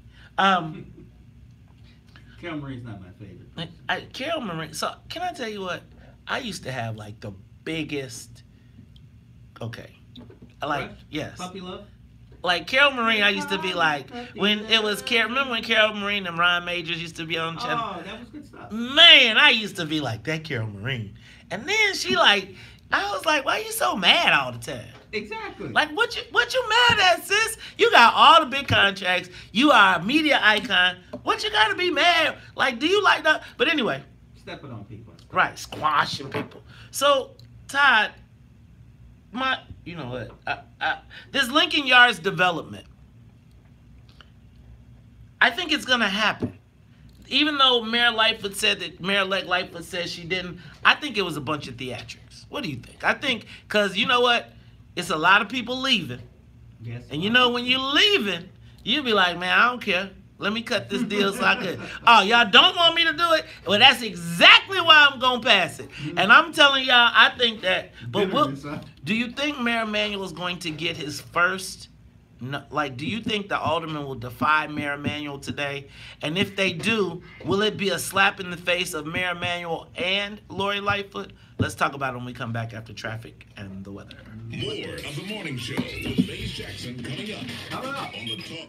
So, Lori Lightfoot makes a call and says she wants the Lincoln Yards development to stop. She wants more time to consider it. If it was me, I would have told her to let it go because it's going to be a lot of money that she can use, and she doesn't have to wear the jacket for it. But by stopping it and slowing it, she will wear the jacket for it, and now she's going to have to explain to all of these people why she gave a multi-billion-dollar development to rich people already, and what is she going to do for the black people? Because that's what I would say. Yeah. Now, if she would have left it alone and let them do it, then she could have said the mayor did it. And she still could have twisted their knife. I think that the challenge Lori Lightfoot is going to have is that she got a bunch of political progressives in her camp that are, I would say, mini socialists in some way. Little AOCs. And she got a combination of socialists and old school. And the socialists have probably all these crazy ideas that they don't have practical solutions. Right. And so they're going to run their ass into a buzzsaw in the city council. And I think I think people want to work with the new mayor because they want to build a rapport. But if they don't get the right people that know how to manage the relationships, she's going to run into a buzzsaw and get her head handed to her. And she will be Jane Byrne very quickly. So I don't know. Yeah, and Jane Byrne, she tried to, did you use the term run a roughshod? Yes. Yes. that was Jane Byrne. It was like my way or the highway. Get out of my way or I will run you over. And black people didn't take that because she was like, I'm going to tell you black people what you going to do. And it just was awful. I remember my dad was on the wrong side of the mayor's group. And he suffered, the organization suffered tremendously. But it was all about, I'm telling you people what's going to happen.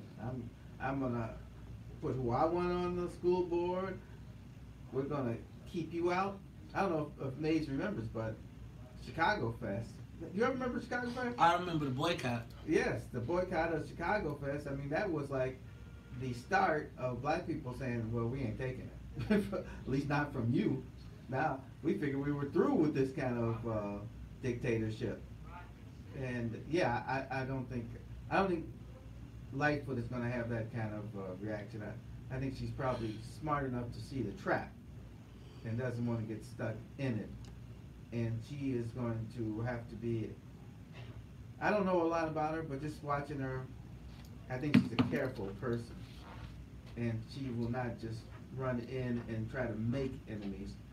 She will try to get things done. She will show that she's strong and powerful, because you're strong and powerful just by being the mayor. But I don't think she wants to make permanent enemies while she's doing it. Keep the enemies you got. Don't make any new ones. Try to bring them to you and your side. I think even during that campaign, in the end, she showed that she was smart enough to know that, man, we're going to have to maneuver and change and be chameleon-like as we get towards the end, where we're bringing more people in the fold. I think that's what Tony Krawinkel's campaign lacked. It wasn't able to change itself, while her opponent's campaign was like, okay, let's do this today. Let's do this. Let's do something different. And there's something to being different. Not being crazy, but doing things differently.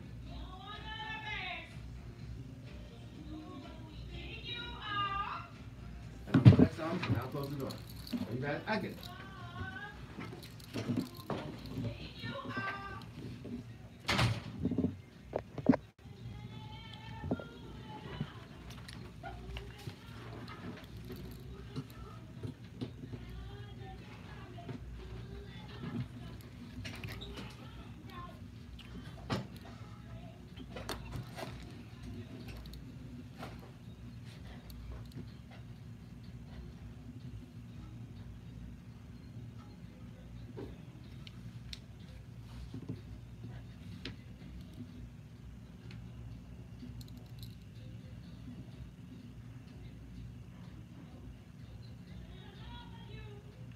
You are tuned into Talk Chicago 1690 AM. I'm your host, Maze Jackson. Sitting in with me is my co-host, Todd Stroger. And Todd, we are talking about this Lincoln Yards tip. So let me ask you a question. Do you think today, in spite of Mayor Emanuel's decision to stop the vote and Mayor-elect Lori Lightfoot's request that the council hold off and give her more time to consider, do you think that the $1.6 billion Lincoln Yards /78 TIF will pass today in City Council? They got a Finance Committee meeting today right before, so I think that's going to be happening in about an hour and a half at 9 o'clock, in which if it advances out of Finance, it will then go to the floor for a vote. Do you think it happens today? I think it could get out of Finance. but I don't think it's going to come up for a vote. So, just so you know, Alderman Ricardo Munoz, he of left hook to the, well, let me not say, he who allegedly has assaulted his wife as well as alleged to have multiple addiction issues, is scheduled to, said that he is calling the vote. He said he's gonna make the move from the floor. Now I can't remember the rules well, but he can, according to everybody, he can. Oh yeah, but I'm pretty sure there'll probably be enough votes to stop his motion. Actually, Brian Hopkins said that he has 33 votes to do it, Oh, and, really? and he said he I thought suggested Brian Hopkins was against it. I thought he was the one. Brian Hopkins is actually his, Lincoln Yards is actually in his. No, I know, but I thought I heard him say, and maybe I'm not reading enough stuff. I thought heard him say that he had enough density in his ward, and he didn't need a project this big. No, he wants the project. Oh, okay. He's all for the project. As a matter of fact, he is right now as we speak, whipping votes to overturn this situation. Now, I don't think it's gonna happen. I don't care what he said. Really, want to bet? What you got? 1.6 billion. Let's put 1.6 billion on it. No. Okay, want to put a dub on it? Let's put half of that. Let's put a okay, just half. Yeah, let's put a dub on it. Unless something drastic happens today, I got a feeling that the city council is going to do something historic, which is to pass something even though the mayor said he didn't want it. You don't think it'll happen? No, because it's not just the mayor; it's two mayors. I think as Lori Lightfoot said that she'd like to see it slow down. I think it's going to happen. You think it's going to slow down? Yep. You think that many aldermen will give her now? Yep. Hey, go ahead. You know there's time, right? Mm-hmm. Whenever there's time, there's arms twisted. There will be arms twisted. Now, how can Lori Lightfoot twist any arms though? What arms can she twist? She's the mayor. She's the well. Tell me how she twists an arm. If you already on the outside, $32 billion. Huh? $32 billion. $32 billion, and she twists your arm. So you think she's got? Who do you think she's got that can twist arms right now for the mayor? Oh, for Mayor Lightfoot. One of the city councilmen. I mean, I don't know her relation with who, so I don't know who.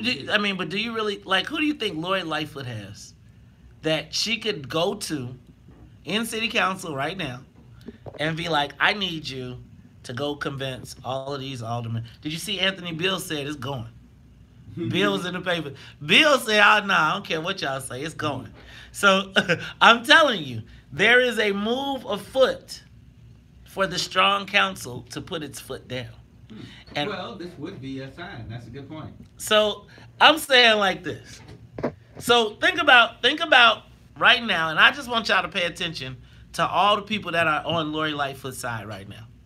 They all tend to be white men who raised money and turned out votes for Lori Lightfoot, but have started to count. Can I tell you the best thing yesterday about going to city council yesterday? People loved you? No. It was the fact that... Are you trying to say people didn't love you? No, I'm going to tell you the best part was, like, everybody counting.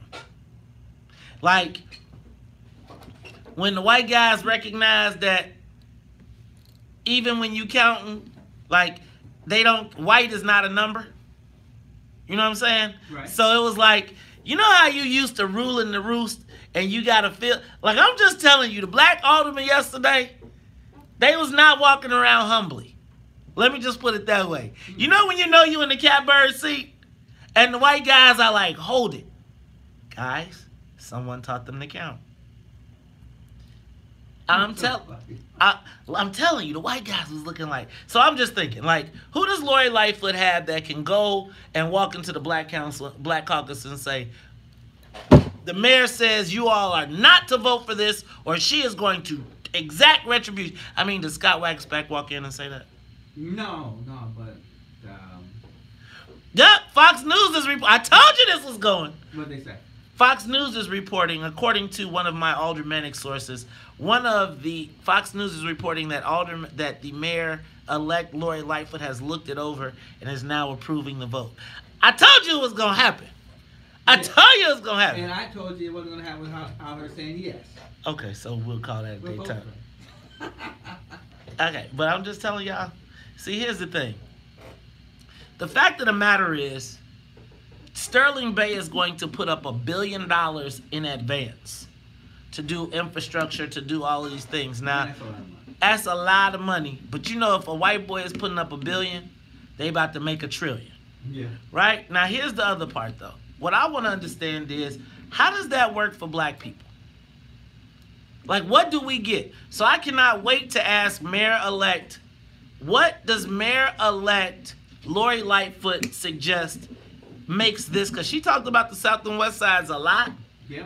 But what does this $1.6 billion subsidy do for the black community, for the South and West Sides? This is a lot of money, and we putting in on it. Right. We are putting in on it. Now they saying that, well, that's Lincoln Park's money. Well, I'm just saying. So I'm just telling y'all, they are giving the Negroes the parks. They say you can have a park. We will have a new community. Now we're gonna run y'all out them parks. We're gonna take the rims off the basketball hoops. Yeah, right. But you coloreds can have a park. We're going to build green space. We're gonna rebuild the river. But what do we have left for the coloreds? Give them the scraps. They'll be happy. I'm suggesting that Lincoln Yards. I'm suggesting that Sterling Bay. I'm suggesting that Related Midwest. We want to see it. You got to put it on the table, bro. And it's like, what's the long-term benefit for black folks? Out of $1.6 billion, do we get a third of that? Are we getting a third of that in contracts, business, and opportunities? And how much of that will be for people in the Chicago region? Ah, right. How many Indiana workers? Is there a ban on Indiana workers? Hey, and before y'all approve that, to the Black Caucus, Alderman David Moore, could you do me a favor? Today, when y'all vote for this, can you please stand up on the floor and tell Alderman Hopkins that he can't lock the black people out like he did at Water Tower Place? I was going to go to city council today. I was going to go to city council today. You should. I got to go home and change clothes. You're a presence. Got to pay for parking. Man, I can't stand paying for parking. Man, they don't give you ain't got no hookup at the county building? No, you have to have a pass thing to get in the county thing. You better call John. Yeah, see, when you got good jobs like he had, you get better perks when you leave. You better call John. Because you can talk to people and not be in trouble. Man. So, I want somebody to ask Lori Lightfoot what was the best part of the deal that she liked. And she reviewed it all in 2 days. What did she like the most?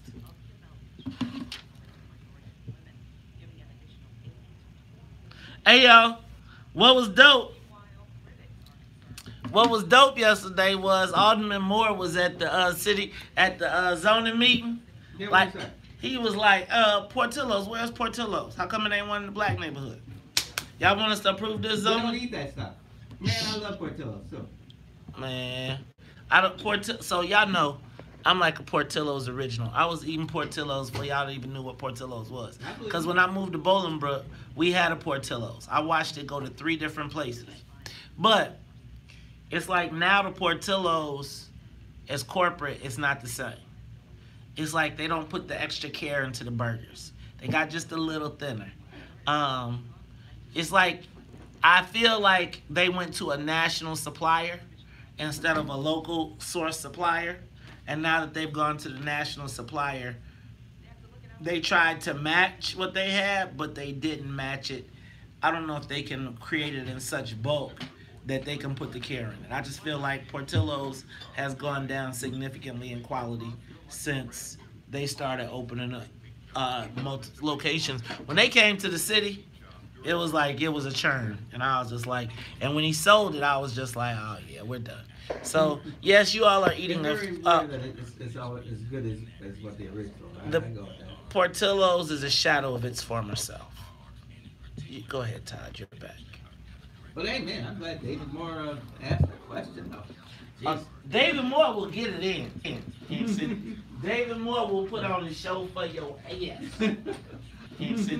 David Moore will put on the show for your ass. But you know, those questions have to be answered. The funniest part of city council, going to city council yesterday. Let me tell y'all the funniest thing that happened yesterday. The funniest thing that happened was Marge Lorino walks into a committee meeting, takes a point of privilege, and starts to go on and on about how much she supports this project and how great it is and how much time that she has spent studying it and understanding it. And everybody was like, excuse me, Alderman, this isn't the project. So like, imagine somebody goes on this long soliloquy about how great this project is, yeah, there's something and it ain't the thing. No. Like, she just showed up to testify to say some good stuff. It was hilarious. Well, I guess you did what you wanted, though. So, but yeah, people have friends and friendships that they accumulate while being elected and doing business. That's the nature of the beast of people. You want to be true to your friends.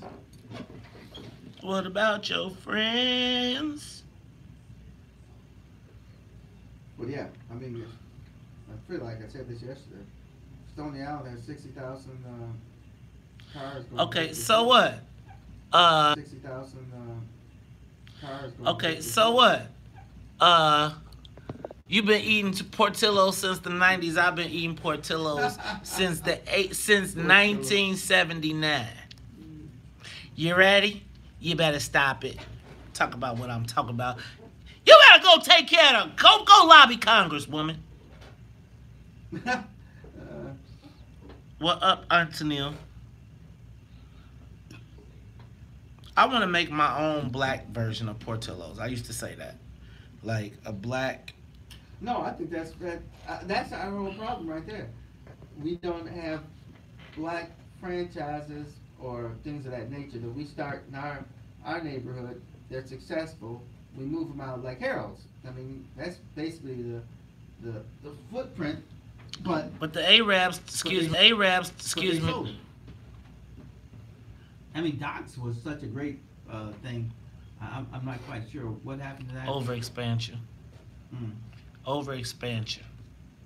Doc's was killing, but they expanded beyond their means, and I think that, you know, like when you, they expanded over their means. I used to like Doc's too. They had a great system. Yeah. They had a great system. I knew it was good when my mother liked it, because she's very picky. Man, that freaking fish witch. Jesus Christ. Is that Doc still open over on 87? Yeah, off the Rhine? Yeah. That's probably the only one. Oh, I heard Sam Silk bought a Doc's in the south suburbs. Oh, wait, does Corey Bradford have Doc's? Oh, yeah, he did. I think Corey Bradford got Doc's, and so did Corey, and so did Sam Silk. Cause it was like a pre-established brand. I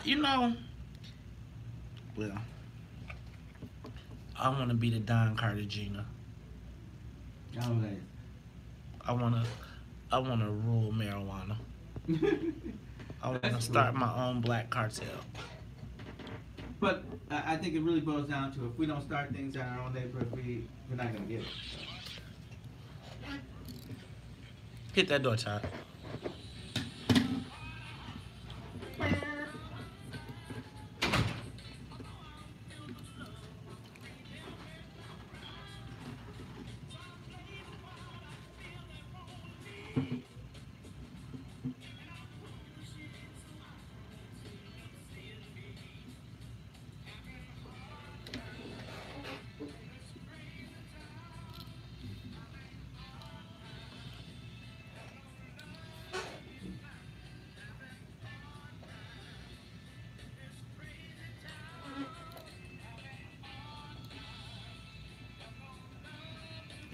You are tuned in to the Talk Chicago 1690 AM. I'm your host, Maze Jackson.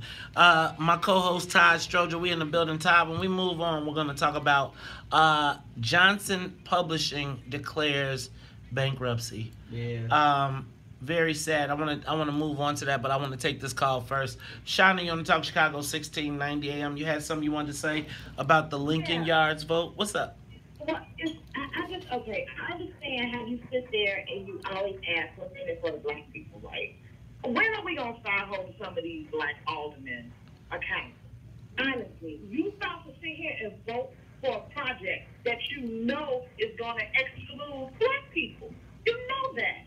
We have no grocery store. We're running out of pharmacies. We don't even have good clinics in our area. And you're going to sit here and put our money, this is money that's in these distressed neighborhoods, so put our money into a project that you know black people are not going to be a part of. So I just want to say this. When you have these wannabe black aldermen come on your show, please ask them how did they vote on this, and second, what are you doing? What's your plan for the black folks? Because I think they need to be exposed. I understand they got power in numbers, but why are we playing this game? Hold the vote. Why not? You see, they don't get it. If you hold the vote, people going to be on your side. Hold the vote. Like work for it. Why you sitting here just going to give your vote away to something that you know is going to exclude us? I mean, I just think it's the idea with this power and numbers. It's the idea with this power and numbers that hold the vote. That's just my thing. Hold the vote until y'all can get what y'all want. Y'all can get some guarantees that's coming on the Southwest. That's all I'm saying. Hey, Shauna, I'm going to tell you I'm with you. I want to know, and I think that whoever's in charge of this project, because, you know, when I go to Spring City Hall, people tell me this is going to be good. I saw in the paper, Alderman Bill said that it's going to be $64 million that'll come to the black community out of $1.6 billion. But I want to know, like, I think somebody's got to talk about what the benefit is for the black community. And it's like, this is happening in the long run. Right. This we understand what it does for Lincoln Park. And we even understand what it does as far as it talks about bringing revenue to the city. But what does it do for the black community that everybody made such a big deal? So I want to know from Mayor-elect Lightfoot, if this report is true that she's reviewed it and she is asking the aldermen to go through with it, what did she see in it that benefited the South and West sides, as everybody was talking about, they were so concerned about during the election? Right. I mean, I think, like, right now, again, did somebody tell Alderman Hopkins that black people need to be able to come back into Water Tower Place? Right? Because he needs your vote more than the mayor. And it's like, you got to think about, when has he been a friend to the black community? That's a good question. Right? So what has his record been when it comes to police and calling people and saying who he wants and putting the police at the L stops? Think about what his record is to black people. And I'm just saying, he walking in saying, I got all these black people voting with me. What if he was like, what happened to, remember that one time you had said? I'm just saying, like, you do have the numbers. I'm not, you know what though? I watched this Sterling Bay thing go, and I didn't see really anybody protesting it. I didn't see anybody who you would expect to be asking the questions. I think that around this Sterling Bay thing, this 1.6 billion, I don't really hear anybody complaining about it. Right, because it's not about the project. It's about 1.6 billion. That's really what it's about. And I say that the problem that I see is there are no competing projects on the south or west side. So when this comes up, there should be a project that is planned on the south or west side that is their sister. It doesn't have to be quite as big, but it has to be. You got the police station. Yeah, I'm not talking about a police station. Right. We get a police station, they get 1.6 billion. This is all I'm saying. We couldn't extract nothing. Right. Like nothing. Yeah. Nothing. So when you vote for this and Brian wants your vote for it, you have your project, and you say, yeah, you're gonna have to vote for my project, and he'll say yes because he wants what he wants. But we don't have a project, and that's our problem right there. And then the problem is, if we get the project, the white guys will have the project. Right? They'll build the project on the south side and take all the money out. Well, So that goes back to the ability to get capital. I think, you know what, did anybody make Sterling Bay and Related Midwest? Those are the two guys that don't get this money. Did they build a black company? Did they joint venture? Can we get like a 51-49% of that? You know what I'm saying? I'm totally with you. If somebody Black should. Caucus as a group it sounds as if they're going to vote for this, or 80% of them. Then that should have been an upfront thing. Look, if you think we're going to support this, then there's going to be somebody who's hiring black people and has some equity in this, who's going to get a good share of this. Yeah, I'm saying that, and we don't want the material costs, because let me tell you how they do us. They'll be like, this is what we're going to do. We'll give the black people 51% of the company, but you got to pay for all the goods and services. And by the time you get through paying for everything, including the payroll, you made $1 million. We still gonna make our $500 million. I can tell you, when I was an investment banker, go ahead. They would do, so when you're an investment banker, you do a deal, and investment bankers make out well. You can say that. And they have, requirements, WVE and DBE, right? They would go out and they'd say, okay, we got the MBE requirements. So what that meant was they hired a black publisher, and they paid them to make the tombstone, while they're taking the big money and just running away with it. Exactly, and guess what, y'all? You know how that's how it works for black lollipops. So $1.6 billion. All I'm saying is it's gonna be. I bet that the Black Caucus is gonna put 18 votes on this sucker. Maybe not 18, but of them 20 votes they put on, I want y'all to explain to us, what did black people get from it? I understand that it's gonna be what it's gonna be for the city, but every time we hear, see, this is how we got to what's in it for the black people. Remember, they say it's good for the city, or they say it's good for the community, and then we don't get nothing. Let me tell y'all, we got to get something out of this. We might not this time, but I tell y'all what, when we come back, we're gonna talk about how we do next time. Also, Johnson Publishing, y'all, declared bankruptcy. Do y'all understand Ebony Jet? Do you know I wanted to be in Ebony? Do you know I used to look at the Jet Beauty of the Week every dang on week? I'm glad you said that, because I was going to make a joke and I wasn't sure if I should about you. What was the joke? When you said you wanted to be in Jet, I was going to say, what? You wanted to be the Beauty of the Week? No, I wanted to be. I wanted to be in Ebony. I wanted to be one of those. I wanted to be one of those black families that they showcased. That one day they would come to my house and they would go up and they would show me, and I would be like, yes, cool, really. Right. And you just hope that one day you would make it, and then you know what? It's all gone. Think about the empire that the father created for it all to go away. You know what, Todd? I want to talk about legacies. And how do you preserve black legacies? I don't know. We got so many calls on this Lincoln Yards. We might have to save that one for another day. But let's talk about it all when we come back to Talk Chicago 1690. More of the morning show with Mace Jackson coming up on the Talk of Chicago 1690 WVON. Hey everybody, it's Maddie. I am here to announce the lineup for WVON's 2019 Heritage Film Series, coming to the beautiful campus of Kennedy King College, 6301 South Austin Avenue, for 4 shows in April and May. Join us April 18th for The Red Summer of 1919, a critically acclaimed documentary commemorating the 100th anniversary of the Chicago race riot. On April 24th, see a compelling abbreviated version of the must-see Rest in Power, the story of Trayvon Martin. On May 2nd, enjoy 2018 breakout blockbuster, The Hate You Give. And we've got a special surprise film planned for you to close out our 2019 series on May 9th. Come for the movies, then stay for our lively discussions. Admission is only $8, or you can buy your movie series pass for only $25.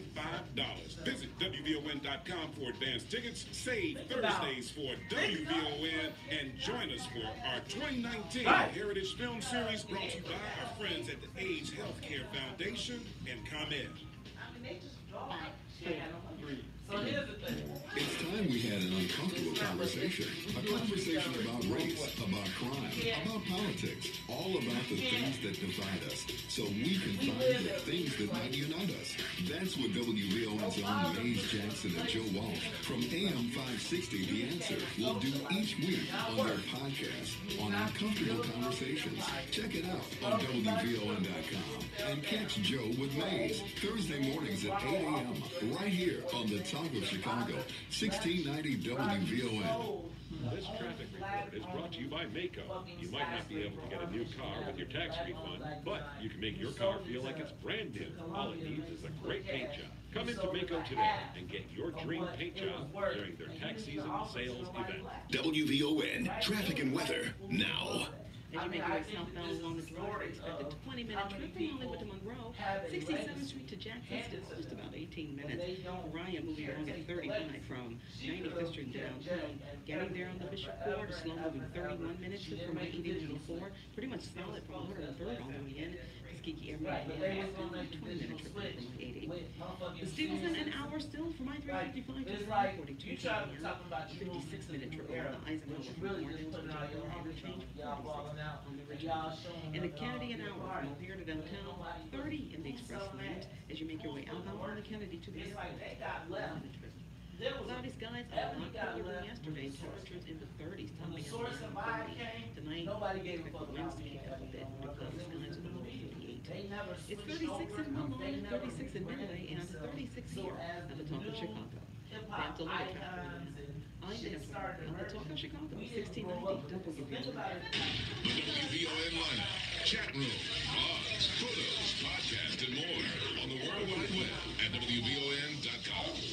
But then everybody started doing it, and they never adjusted to the fact that they had an exclusive space, and they never adjusted to the fact that they did. And you gotta talk about Essence too, how Essence had Time Warner by them. Right. And now they switched over to a black-owned company. But what are we doing? I'll do anything that you want me to do, yeah. I do almost anything that you want me to do, yeah. But I can't go for that, no. No can do, I can't go for that, no. No can do, I can't go for that. No can do, sir. I can't go for that. Can't go for that. Can't go for that. Can't go for that. Twice as nice. You can move, but just repeating the same old lines. You got body, now you want my soul. Who can get about and say no and go, yeah, I'll do anything that you want me to do, yeah. I do almost anything that you want me to do, yeah. But I can't go for that. You are tuned in to the Talk of Chicago, 1690 AM. I'm your host, Maze Jackson, my man, Ty Stroger. I can't go for that. Hey, y'all, I was going to go to Black Publishing, but we're going to move that tomorrow to what happened with Johnson Publishing, and where is the black business? What is the black legacy? Where do we go? What happened to our iconic brands? I'm going to talk about that because I think a lot of those are gone. Also coming up next, we got Brandon Scoop B, who will be talking to us about all things sports and entertainment related. But let's go to the phone lines. This Lincoln Yards vote, it is being reported by Fox News that Mayor-elect Lori Lightfoot has reviewed and is asking the aldermen to go forward with the $1.6 billion Lincoln Yards and 78 TIF. I don't know how that benefits black people specifically. I mean, I know it's good for the city, but when we talk about the city, good for the city seems to always not include the South or West sides. Right. But whenever somebody, right, yeah. like good for the city mean good for white people. Yeah. What does good for black people, and what is good for black people in this $1.6 billion? What could we have gotten? What could we have extracted? I think it's going to be a little too late. You know, I was wondering, like, I would have thought this would have been like a big protest. Like, I would have felt like you would have been seeing flags and people waving and tripping out and being like, oh, stop this. I'm telling you, I went to the public hearings. It wasn't even nobody complaining. Yeah, it's been pretty quiet. People like, hey, I'm not tripping. Let's go to the phone lines. Katie, you on the Talk Chicago, 1690. Oh, hi. I will be very disappointed when this goes through because us in the black side of town, I mean, we didn't even hear about this till very recently. And to see how it's been playing all along, it's just, it's just horrible. And I voted for Lori to pull back on this type of stuff and take time for us to know what's going on. And if they vote for this and them darn black aldermen, things have not changed. Thank you, Katie. I appreciate it. Let's go to Michelle. Michelle, you're on the Talk Chicago, 1690. Yeah. Is this Michelle Flagg? Yes, it is. Hi, Michelle Flagg. You know what, Michelle? We're going to have to get you a segment to help us understand and break down this contract stuff and keep us up to date. But talk to us. What's going on? Okay, so Related Midwest, back in the fall, they actually presented at Operation Push for one of the general council breakfasts. And one of the things that they talked about is having a program or a pathway for small minority firms, so to increase some of the skill sets and capacity as it relates to professional services. So a mentorship type program with small businesses. So that's one thing with Related Midwest. And then Sterling Bay, they've also presented to the Women's Business Development Council. So they had a presentation there. And then they also had one with the Chatham Business Association. Michelle, let me ask you a question. Go ahead. So how much money, though?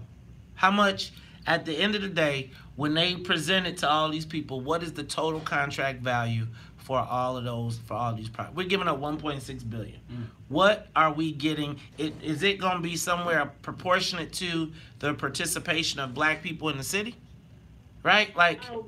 Yeah. So that part, that wasn't, the actual percentage wasn't as far as the dollar amount, but it would be consistent with the city's MBE and WBE requirements. So at least the 26%, like the 26 and 6% that is sometimes required. And then the money for some of the zoning changes or things that they would want, that would go into a neighborhood opportunity fund. I forget the name of it. But, so some of the money you'll get back. I don't know if it's going to be a wash. So let me just say this, Michelle. Get back for zoning. So I'm going to tell you, again, that's like that fuzzy math. Right? I just want to make sure, like I hear, that is the same stuff that we hear in every project. I want to know how much money is coming back. Who is getting a cut and how will black people participate? Telling me MBE, WBE numbers, white women are going to get their cut. Asians are going to get their cut. Latinos are going to get their cut. Where is the black cut? How much? Who? Where's it going? And when we going to see it? Hello? Harold Lucas, you're on Talk Chicago, 1690. You know the term bamboozled? Nope. Bamboozled? Talk to me, Harold. What does bamboozled mean? The Democratic machine, plantation politics of black people in Chicago is all about accepting the Negro share. Your conversation and your star's conversation this morning is about how we have accepted the Negro share traditionally in Chicago. And I'm gonna make my second point is that what is the origins of the second ward and where did this alderman come from and how did that project get there? They stole our ward, man. They stole the ward. Wait, stop, because I want you to analyze once I put the points out, right? So don't go emotional on me. We know they gerrymandered the second ward to kill the black political history of Chicago. And Will Burns and Pat Dow conspired with Ron Emanuel to do it. All right? Now let me go one more. The rent trust deal and the two new hotels on 22nd Street. 30 seconds. Talk about that and when did we get out of those? 30 seconds. And then the last one is, Go to 39th and the Lakefront right now and go look, see who's working on that bridge right now. And I rode by there yesterday and the day before. There were no black workers, whites and Hispanics are working on that bridge. The last one is 2 new cranes are up on 61st and Woodlawn. Go look at that work site and see who's working in the black community.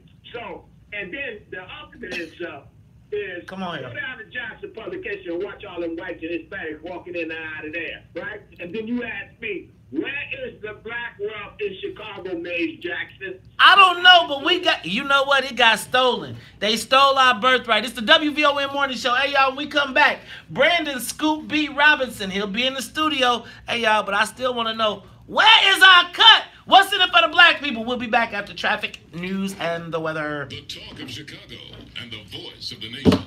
1690 WVO. What you mean on 63rd and Woodlawn ain't no black people in the cranes? You mean to tell me, good morning, brother, how you feeling this morning? Man, how you feeling? I'm good, no complaints. How you doing? Mays Jackson, nice to meet you. Welcome, welcome, welcome. Hey, sir. How are you? Hey, Brandon You can put him right here. Brandon Robinson. Nice to meet you, sir. Same here. Brandon, I'm going to move my stuff so nothing is stretching. No, you can sit right here. Oh, you out of the chair. All right, what are we talking today, son? Okay, so if you look, he was here this weekend to interview the Bulls, right? So, yes, Zenny, who's the sponsor for the Bulls, Brandon Bassett for them, they flew me in. I did some interviews with guys on the Bulls. I did a whole press run. I was with Lawrence. Lawrence Holmes. Okay. I was sports feed. I was on WGN like twice. I did a lot of other stuff. But I can talk about whatever. Okay. Whatever. You from the West? I mean the East? Yes, I am. I can tell. How you can? Yeah, Where you from? I split time between the city and in northern New Jersey. Telling me about Philadelphia. Yes, sir. You're the other black person I know from Jersey. Who? The thing we did yesterday my with niece Oh, she did? My parents live in Wisconsin. Oh, really? Yeah. Oh, Kyle Corvus, please. Yes. Yeah, you talk about Kyle? Todd. Right. So what do you do? I'm a sports and entertainment journalist. I have a podcast called Scoop B Radio. We got 3.5 million streams last year. I'm a senior writer at Basketball Society online, and I also write at heavy.com. So You know Scoop Jackson? I know Scoop Jackson, yeah. Scoop and I went to school together. Really? Yeah, we went to a great school called Xavier. You don't know that about it. Yeah, In New Orleans. Oh, yeah, I know Xavier. Where'd you go? I went to undergrad at Eastern University, which is right outside of Philadelphia. And I went to grad school at Hofstra. No. Yeah. Grad school? I did. Real black. Yeah. Yeah. My parents are both educated, so they've been on me about it, but it's about the body work. What about their parents? I don't have a lot of time, but I forgot my question. Every question I can think of. My stepfather, actually, his mom graduated from Farragut. Oh, wow. He went to Northwestern for undergrad. My mom, her mom was a nurse, and her father was an entrepreneur. Started a business in Harlem. My mom, out of her kids, are the only ones that got a degree. But my grandmother went to nursing school. She ran our family business during the day, and night she was a nurse at Rikers Island. Wow. Yeah. A nurse at Rikers Island. Yeah. Oof. Yeah. We're watching what's Virginia being a nurse is. Woo. Yeah. And then my grandfather was murdered. That's why that Nipsey Hussle thing kind of hit me, because he was an entrepreneur and was killed in a jewelry store robbery. And my grandmother began running the family business, and at night one time she almost had to treat the person who murdered her husband at Rikers. Wow. Oh shit. Yeah. He would have been dead for the She was a snit. Oh shit. Yeah. I couldn't have done that. Yeah. That's deep. Yeah. That's deep. So how'd you get in the game? I started at 12. I had a radio show with the Nets when I was a kid. Okay. And I loved basketball ever since I was a kid. So for me, it just was a matter of grinding, doing my thing, and just freelancing a ton after grad school. Okay. I wasn't on the silver platter. I started young, but I had to grind harder than everybody else. And just good relationships and making some things happen. So how you from Jersey and you working for the Bulls? Because I don't work for the Bulls. I'm a brand ambassador for Zenny. What is Zenny? So Zenny is the sponsor of the Chicago Bulls. They are they're on the yeah. They're the Patriot They jersey signed now. me. They signed I don't know me- what they do, but I know they're a glasses company based in Northern California. They signed me as a brand ambassador like in June, July. They did the deal with the Bulls like in October. I knew about it. I didn't break it, but at the same time they had me there running, doing a social media takeover. So I'm a brand ambassador for Zenny. They cut a check for me wearing stuff. These are online glasses, right? Yeah. Their price is as low as $40. Really? Yeah, for glasses. Hey man, you know I'm a glass connoisseur. Yeah. Yeah, so that How old are you? 33. Oh, you old now. Yeah. Old enough. Yeah.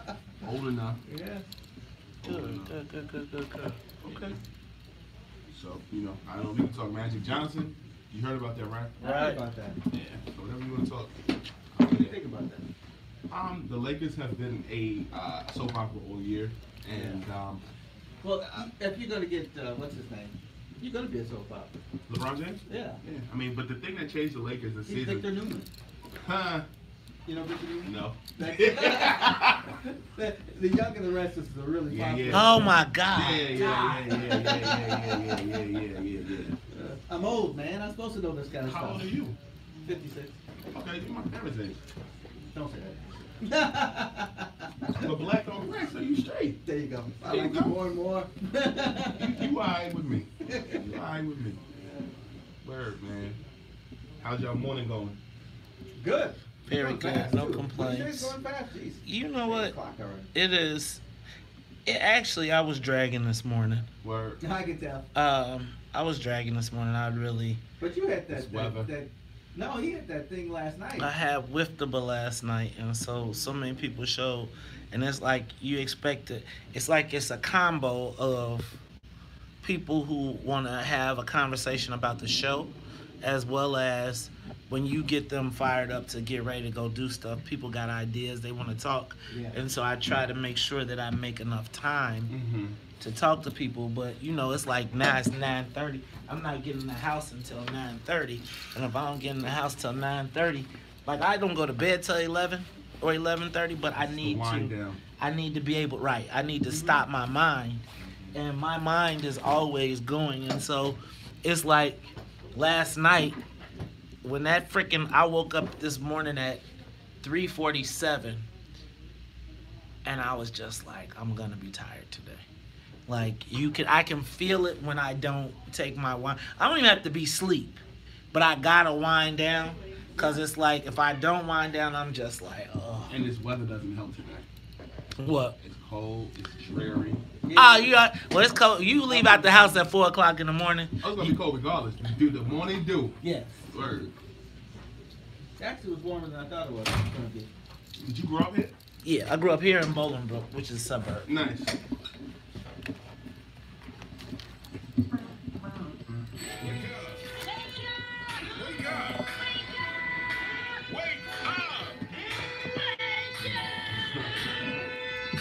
Rise and shine with the WVON Morning Show. Wake up. Featuring Maze Jackson. You understand the words that are coming out of my mouth? The WVON Morning Show. Are you on Facebook? Yeah, Facebook.com/ScoopB. I'm gonna tag you in this post. Yeah, ScoopB.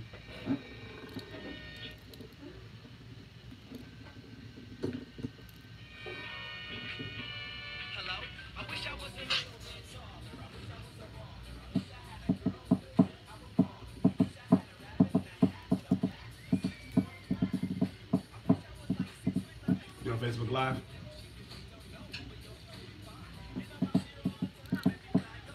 Wait, what am I putting? Scoop B? Yeah, Facebook.com/ScoopB.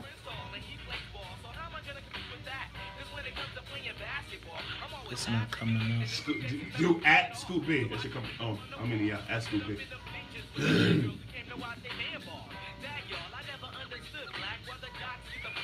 SCOOP B. You see it?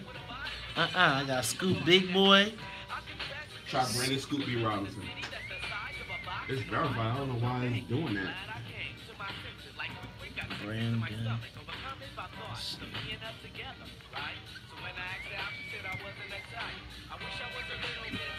I got it. Got it? Okay. It's Brandon Scooby Robinson. Yep. One of them.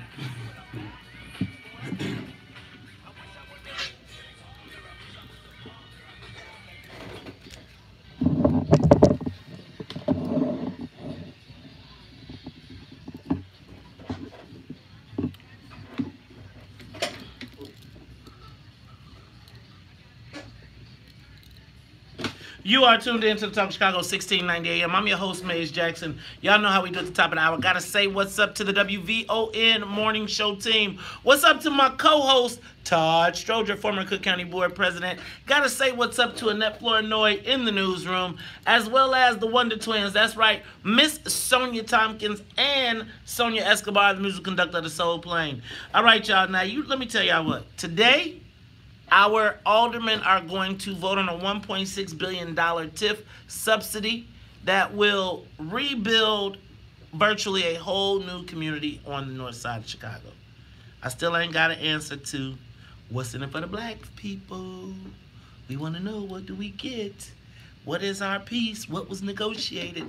See, I think this is part of the problem. Part of the problem is there's no communication. So the 6 people that know what's happening. We are left to our own devices to guess and hope. I would think that these companies, remember my girl Michelle Flagg came in and laid down all of these different things and programs, remember?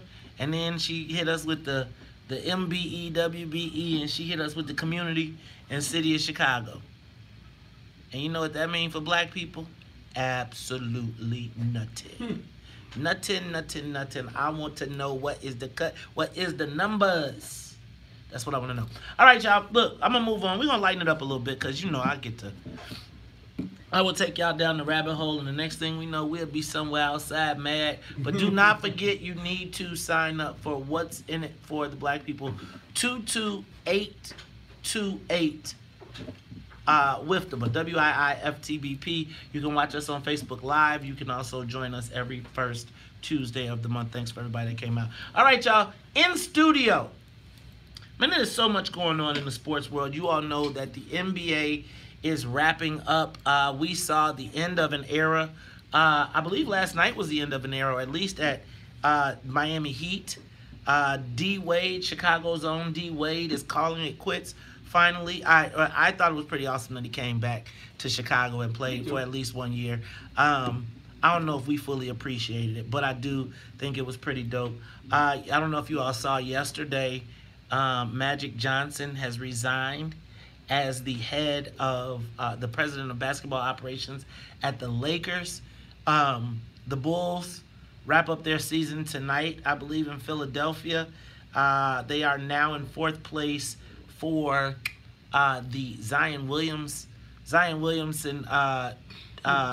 what's his name? The NBA draft lottery. The NBA draft lottery, thank you.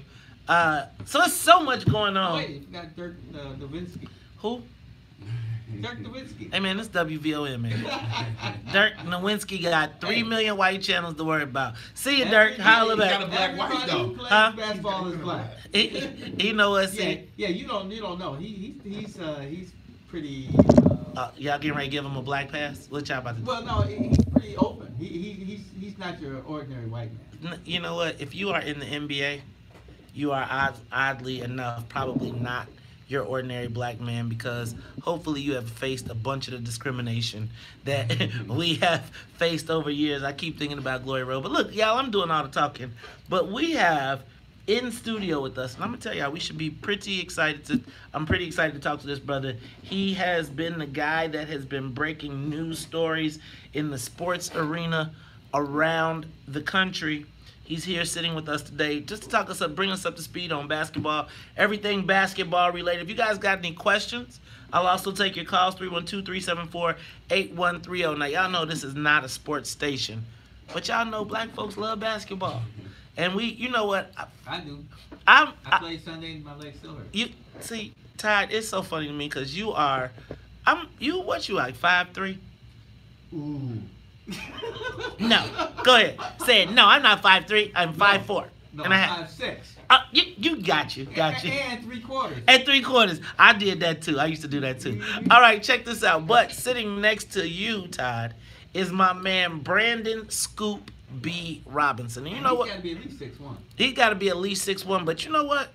This brother has been in the game all the way since he was a shorty back in New Jersey. He had a sports show with the Nets when you were how old? 12 years old. 12 years old? Wait. So, who did you know to get this hookup? So, number one, prayer. A mom and a stepfather who's from the West Side invested in me. But more than anything, it was an audition. So what happened was, and I don't mean to start out with what had happened was, but what did happen was I had an audition at Chelsea Pier in Manhattan. Okay. And hundreds of kids auditioned for this opportunity. It wasn't even for the Nets at first. It was for doing commercials with the Crash Dummies back in the day. Okay. And so what happened was after that first audition, I got a second callback. I did the second callback at Dangerfield's Comedy Club in Manhattan. Okay. And then I got it, and I was one of 8 kids chosen to do these commercials. Around that same time, the Nets started rebranding.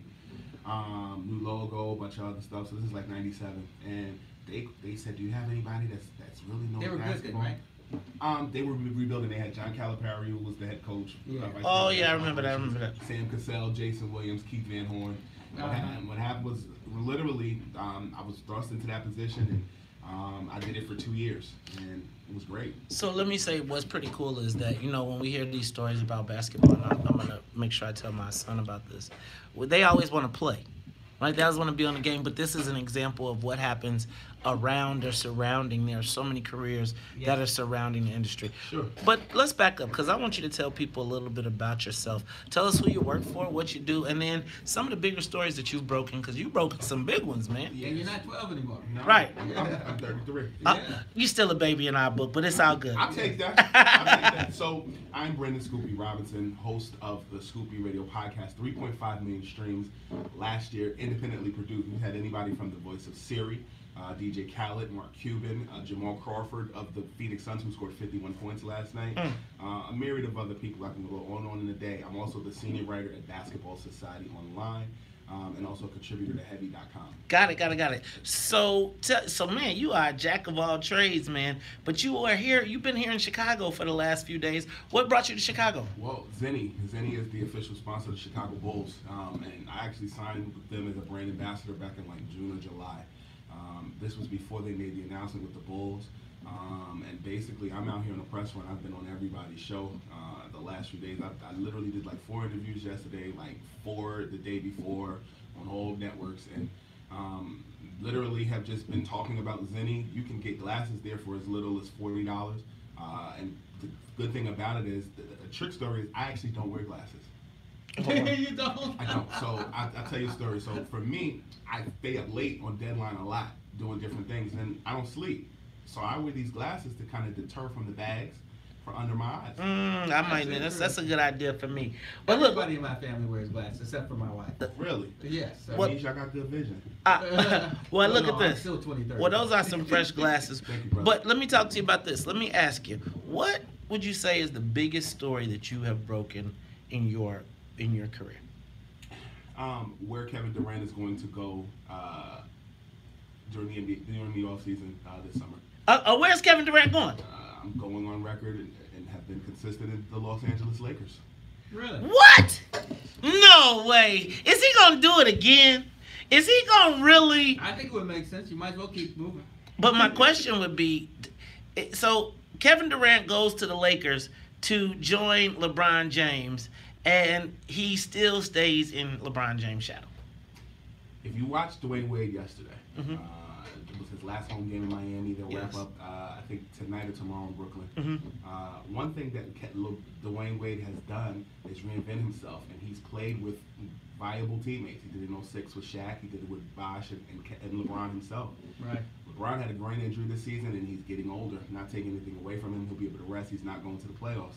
If LeBron James is smart, he finds a way to get Kevin Durant to come and defers to a superstar the same way that Dwayne Wade did with him in Miami. So let me ask you a question. Do you think that LeBron James is on the downstroke then? No, I think that LeBron James had a lot of pressure this season with the Los Angeles Lakers, and what changed the trajectory of this season, as I reported on January 11th, was that the injury that he had to his groin on Christmas Day was more complex than was being reported. He could have been out the rest of the season. That's how bad that injury was. I don't know if you saw the game on Christmas, but he basically fell in mid-move. And that changed the trajectory. He is so important to any team that he's on. because he scores, he distributes the ball, he's running the offense, and he's a 6'9" point guard. Right. And so, you know, as you get older in the NBA, you know, this is right where LeBron James is. And to answer your question about the biggest story, another story that I broke was about Space Jam 2, which LeBron will be in. Wait, I missed that one. Wait, what story did you bring? Before you go there, so do you think that this just means that he'll cut his time on the court? I think that, I don't necessarily think it will cut his time, but I think it's the way that he plays.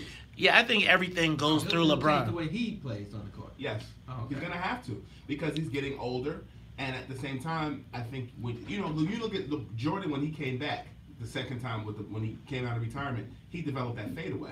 Right. That took less wear and tear off him because he was driving to the basket every time. So let me ask you a question since you went there. Jordan, LeBron. Oh my goodness. I think that LeBron is more Magic than he is Michael. Michael is Michael. Kobe is the closest thing to Michael that you'll see. Bingo. Okay, I was about to say. Close. And he wasn't that close. Actually, did you ever see that, Mike? That Jordan, the thing where they blended Jordan and Kobe together, and they did. Hey man, Kobe was kind of cool. I think Kobe was. Do you think Kobe didn't get his props? First of all, I think Kobe got his props, but He got his props. he didn't get. I still think he was too close to LeBron. I mean, to the Michael Jordan shadow. No, Like there wasn't enough space. I think he studied Michael.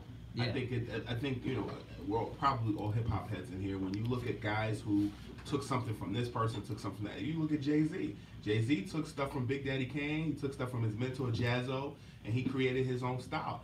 You don't just create. You don't just show up and say I'm this guy. You take some of this, some of that, and you apply it. Kobe studied him. Kobe took a lot from Michael Jordan. I'm just gonna tell you. Oh no, I'm not saying he didn't take a lot. I'm just saying that he just wasn't as talented. No, nobody is as talented as Michael Jordan because But Michael. I think people always use the 6 rings as the line of demarcation that you're not. Oh, I don't. And if that's the case, then Kareem Abdul-Jabbar is the greatest ever. I think we in Chicago, bro. We think he's up there too. He got rings. nobody's greater. Nobody's greater than Mike. We're I'm in trying Chicago. to get to the airport, so I'll be quiet. Right. But what I will say is, you know, you do look at Kareem Abdul-Jabbar. He won on every level: high school, college, at UCLA, and then he went to the Milwaukee Bucks when he was Lou Alcindor, won, and then went to the Lakers and won.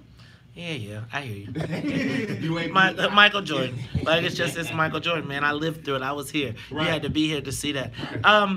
Talk to me about what Dwayne Wade retiring from the league means. What Dwayne Wade seems to have transcended the league in some ways. He did, because I think he realized, number one, the thing that impresses me most about him is he was drafted in the 03 draft with LeBron, Chris Bosh, and Carmelo Anthony.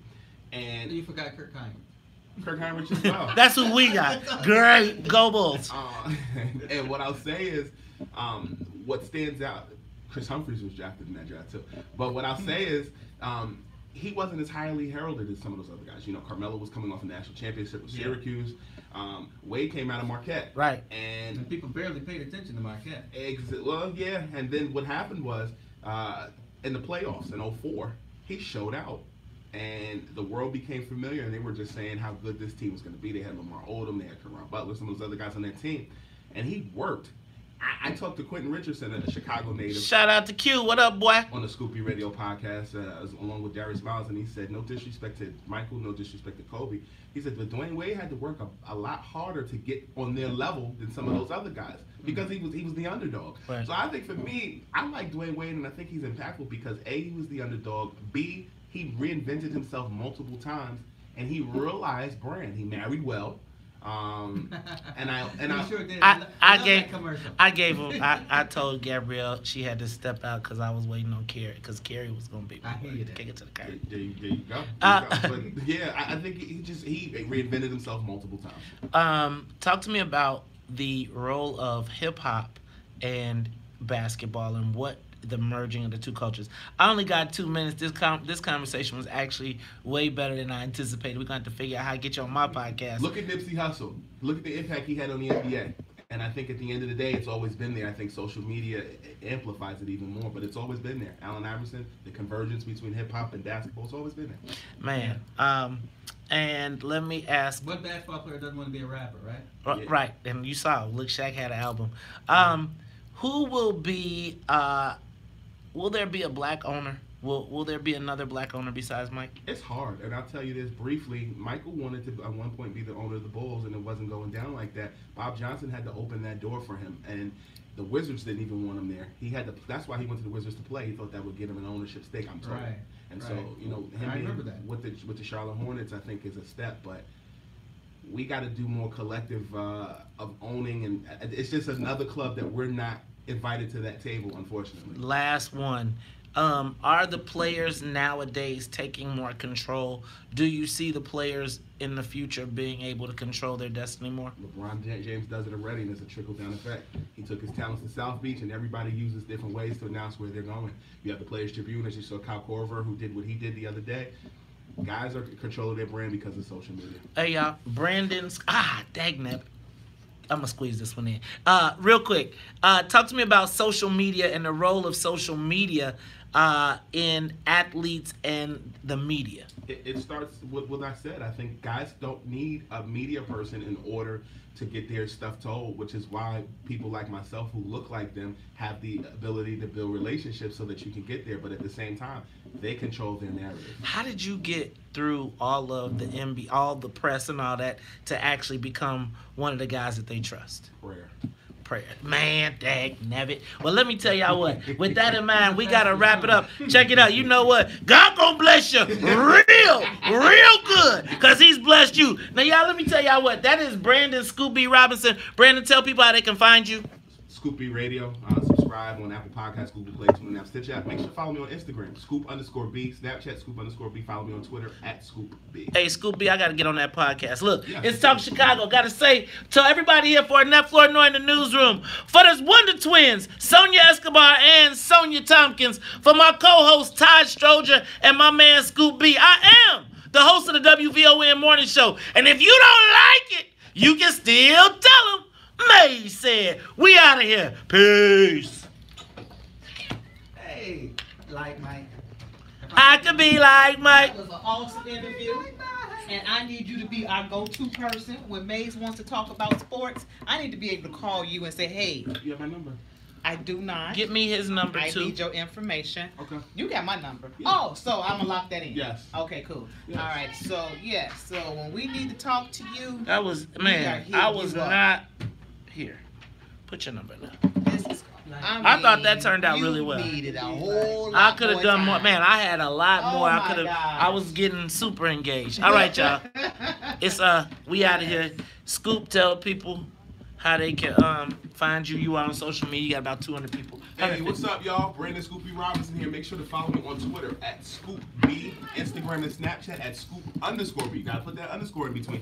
Subscribe to the Scoop B Radio podcast as well. 3.5 million streams last year. Had anybody from DJ Khaled to Mark Cuban from Shark Tank. We've had Jamal Crawford, who scored 51 points. He used to be a Chicago Bull, for the record.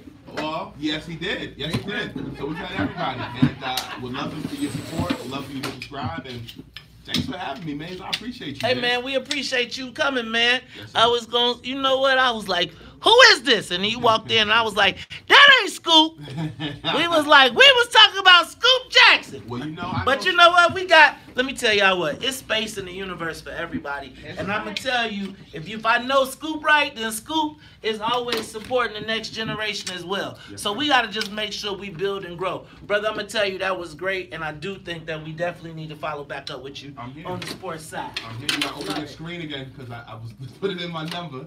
Huh? I said you gotta open your screen again because I was putting in my number. Yeah, that was awesome sauce. And to see Mr. Todd Stroger over here. All right, y'all. Peace.